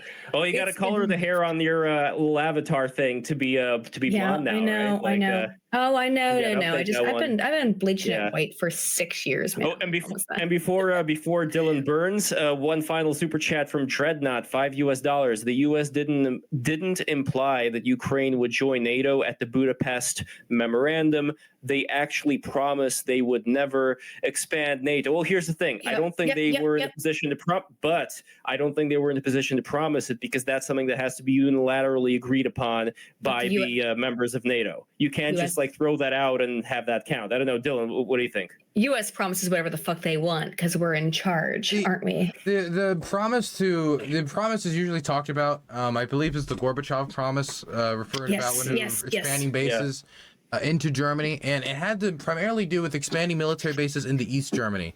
What confuses me about the commitment, which there's still a disagreement about whether it was made. There's no official documented agreement. I think it's pretty clear that there was a conversation, but it was about whether or not it applied to anything other than East Germany. Yes, that's exactly what I was about to say. The question is whether or not it was just stopping expanding bases in the East Germany, or stopping the expansion of NATO more generally. The main question, there's 2 things that makes me very skeptical of the claim. The first thing is Gorbachev himself has said that isn't the case, but he flips-flops on it. Like he said, also drunk. Yeah, Gorbachev. Well, you can still say some pretty base things while drunk. But the second thing is though, The second thing that confuses me is the Soviet Union wasn't even no longer a thing. And so I don't understand how they would be making these agreements in order to stop expansion of NATO into Soviet states when the Soviet Union was still a thing, and they were not expecting, or at least not wanting, the Soviet Union to fall apart. So negotiating that would be indicating that they were planning for the Soviet Union to fall apart. I guess someone could say maybe they saw the writing on the wall and they were doing, but it's a bunch of question marks that I still have yet to get any decent answers to.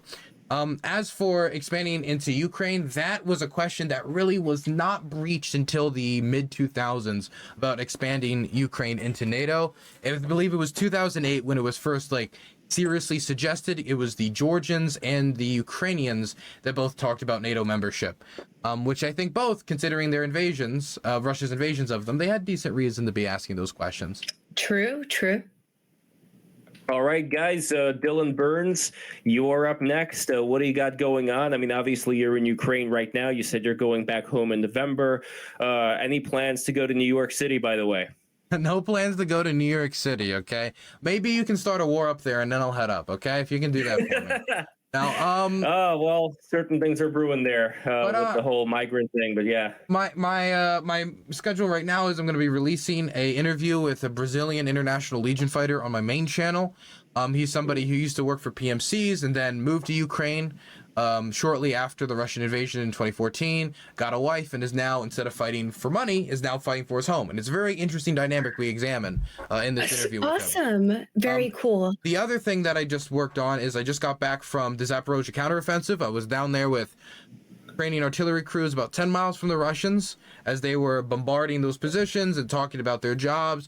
I think we really documented what the front was like there. We've probably documented about 30 to 40 shellings that happened very close to us, whistles flying overhead.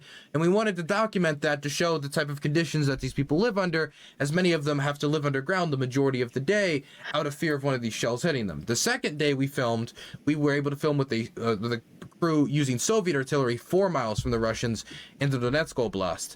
And that day we concentrated mostly on the lives of the people, why they're fighting, what their family thinks of their work, what they do in their free time. They play a lot of World of Tanks on Starlink while in the dugout, apparently. So I hope you guys look out for that video. We're trying to send pitches to the Guardian and the Rolling Stones, but no matter what, I want to publish all of this footage in some form of documentary format, and I'll be writing an article about it. I'm trying to think of a title. My working title for it right now is Deep Ditches and Big Guns is the working title for it, but we're still working on projects around this. But look out for that. It should come out near the end of this month. Nice. Everybody, please go support the incredible work that Dylan is doing, because oh my god, it's insane. Dylan, you went and did it. Yeah. Everybody else likes to sit here on our computers and tippity tap, but you went and fucking did it. Yeah. So appreciate it. Wait, why? That's what I want to know. Why did you do it? Why did you put your life on the line? That's a complicated question. I think a lot of it is ideological. I do believe that Ukraine wants to have a functioning civil society and democracy. The Ukrainians are fed up with corruption, and an occupying army in Ukraine, many of them being literal criminals taken out of prisons, putting in mobsters in many instances to govern the country, which has been done in Crimea and all this other territory. I think will be destructive for Ukraine. I think it's bad for Europe to have that type of system expand out, because it will continue to expand. Corruption festers and it grows and it crosses state borders. That's how a lot of corruption got into Ukraine in the first place. And so ideologically, I think the Ukrainians are fighting for something that is beautiful. I believe the promise of Euromaidan is beautiful. I also believe that the Ukrainians are engaged in a multi-generational struggle for liberation, as many other people were. And whether it's an American ally or not, the Algerians deserve to have their freedom, the Angolans deserve to have their freedom, the Vietnamese deserve to have their freedom. All the people of the world deserve and desire to have some sort of governance over themselves, or desire for some sort of freedom. Now, how we perceive freedom is different across cultures and societies, but everybody calls for freedom. And for Ukrainians, that is a type of Cossack freedom that does not include the Russians. I believe that is something that's motivated me. Honestly, part of it, some people talk about thrill seeking. I don't know if that's really something that impacts me. I don't think it I identify it as impacting me, but it probably does to some extent. Being a young 20-something, a sense of adventure, maybe. Are you that young, homie? What the fuck? I'm 22. How young are you? Wow. What? I turned 22 earlier this year. Yep. Oh my God. What? Well, let me tell you this, Dylan. You're incredibly intelligent. You're incredibly well versed on these things, and I'm not trying to again blow smoke up your ass, but I like smoke. take it then. Yeah. Well, you've got the vape, Aydin. You've got the vape, so you could actually physically blow smoke up Dylan's ass right now. Well, you're very intelligent. You're very well informed, and you are doing something that I think is so incredibly important to this world in terms of letting people know what's happening on the ground. And I think that your bravery cannot be overstated. I truly mean that. So I know we're having a debate or whatever here, but I'm sorry. For the algorithm. Debate for the algorithm. Yeah, debate for the algorithm. But I appreciate just it. think, well, I just wanted to let you know that I really appreciate what you are doing as well.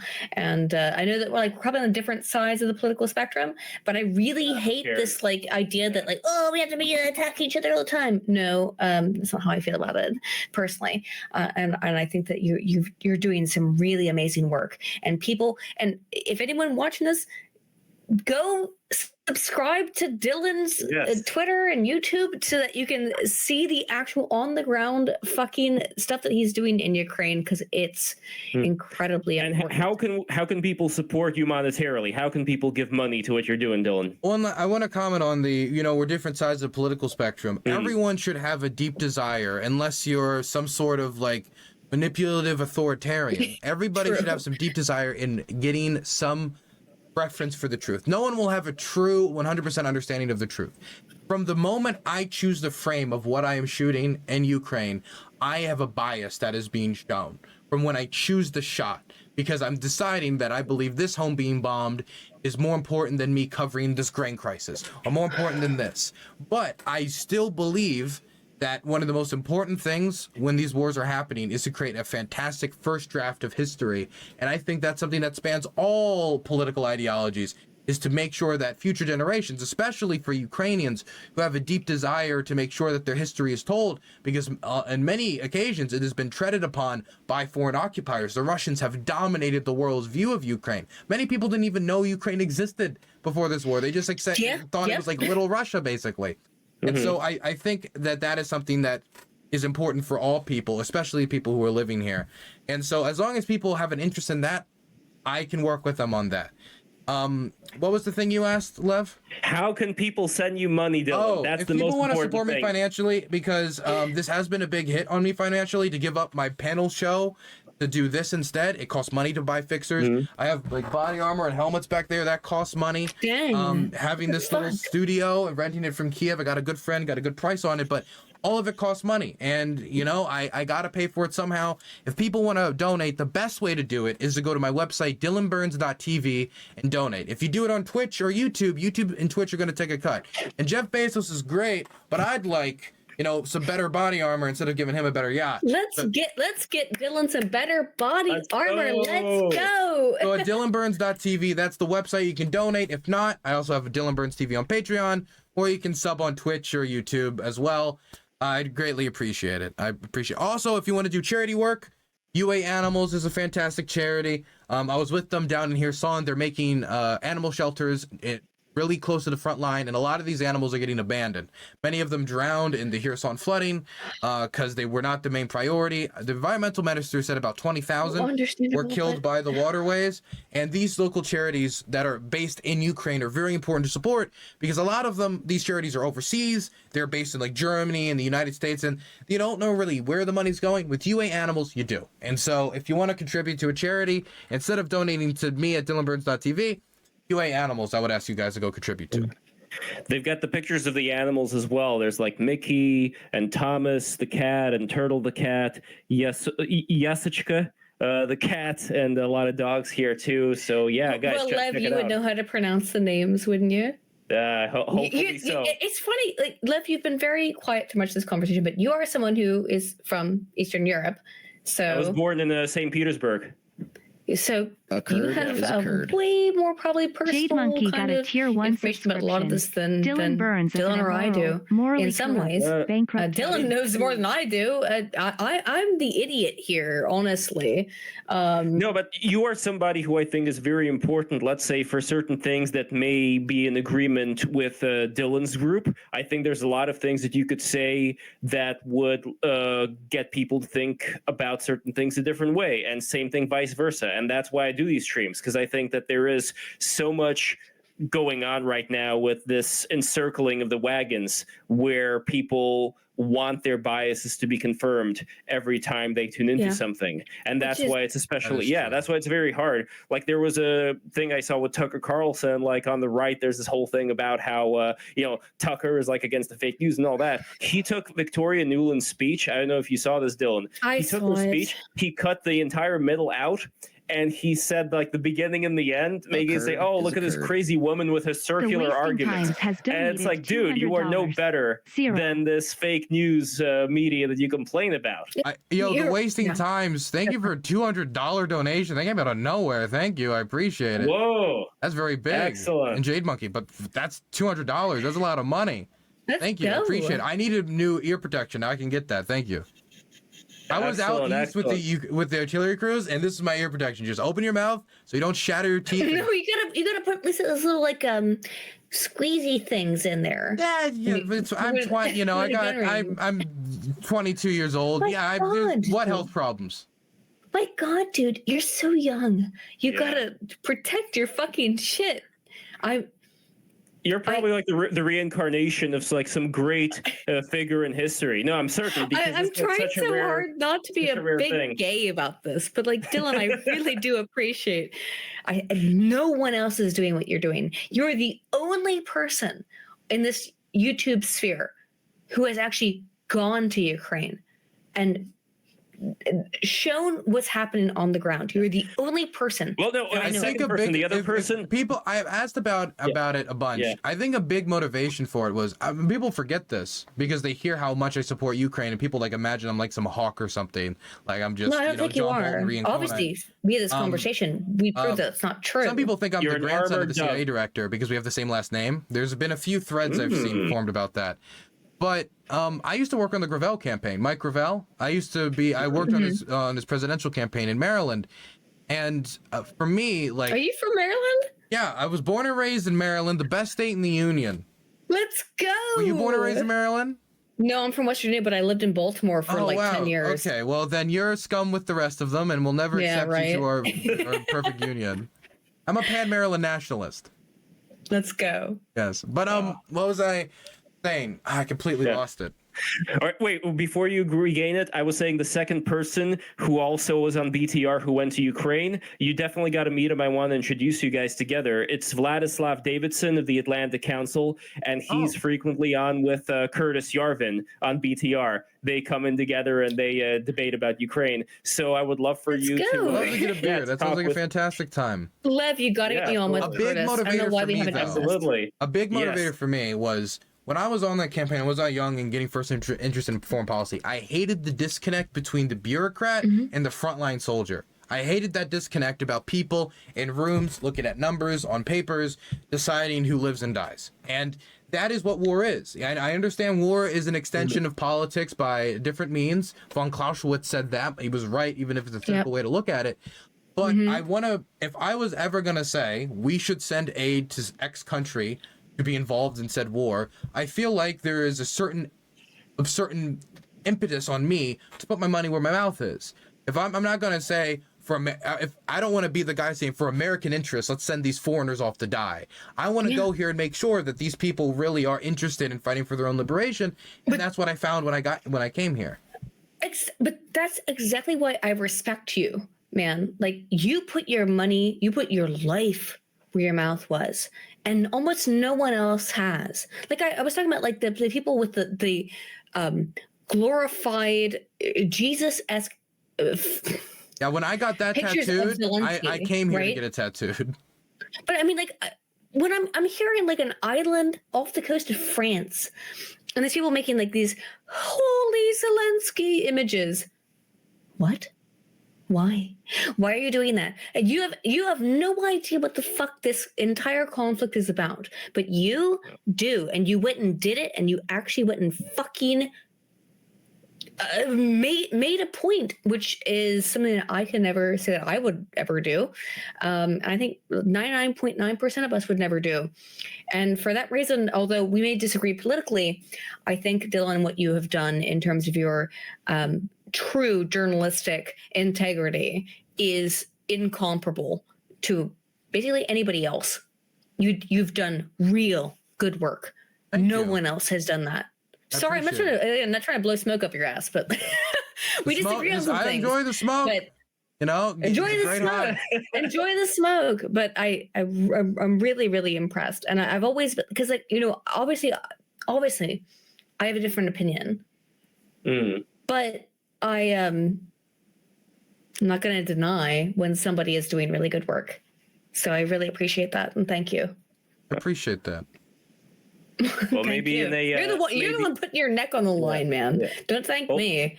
Well, maybe in the future stream we could have like some discussion. Hopefully, after this horrible war is over, have a discussion more about policies having to do with more left-leaning versus right-leaning policies. I think that'll be interesting. If you guys are up for it, and Dylan, Aydin, I would love for you guys to come back on BTR. Yeah, I mean, maybe we can talk about my deep love of, Pol Potist thought, which, no one ever gets to talk about. Hell yeah. That'll be a lot of fun. Let's go. We will call it the Pol Pot Hot Pot. And it's going to be a combination of a stream and like, what is called the Korean mukbang. Joe Biden is the reincarnation of Pol Pot. That's my radical belief. Bro, let's go. I don't disagree. However, and with that, Aydin, how can people support you? After they support Dylan, how can they support you? I already said Aydin Paladin, Aydin Paladin. Patreon. What's the Patreon? Do you have same a Patreon? Thing? Aydin Paladin on Patreon. If you want to support me, also same thing on Subscribestar. But I actually think you should go support Dylan because he's doing incredibly important work. All right, support Dylan I'm not first. doing. I'm living in a nice little island, not having to. No, but you're doing very important. You're doing very important involving work. Extreme war, where children are getting murdered. So support Dylan, don't support me. There you go. No, support Dylan. Okay, support Dylan first, then with the leftover support Aydin, and then with the leftover of that, support Break the Rules, because I think it's very important to bring all of you guys together, because I'm tired of all this atomization that's been going on online, and this is the cure. Being able to bring you guys in, being able to bring on the very online people together with more of the mainstream people, and we're doing it, and we're growing thanks to your help. Patreon.com/breaktherules. Become a patron today. You're going to get MP3s of the episodes after this one comes out. You are going to get instructions from me on how to create a podcast with the experience that I've gotten over the years here when you become a $50 patron. But there's like you'll read about it on Patreon. You'll know what to do there. Also, listen, I'm sure a lot of you guys here like Discord. Who doesn't like Discord, right? So you can join the Break the Rules Discord with the link that I'm posting over here. The link is also in the description. Go to the Discord right now, everybody. Also, all the crazy people and the other places that are being watched right now. So what's that place where you're streaming this, Dylan? You mean Jeff Bezos's fiefdom, also known as Twitch.com. Yes, to all the wonderful Twitch people. I'm sure you guys like Discord. I posted the link. It's in the description of the YouTube video as well. So go there. And also, guys, subscribe to breaktherules.tv. That's the YouTube site. So if you guys are on Twitch, just type in breaktherules.tv. It's going to take you right to YouTube. Subscribe, hit the bell, click the like, all that good stuff, and leave a comment and share this video. And guys, support these amazing creators. We will see you next time. There's a lot of great content coming up. All right, till next time, guys. LevsLens.com, my Substack. Mwah! Take care. Bye-bye.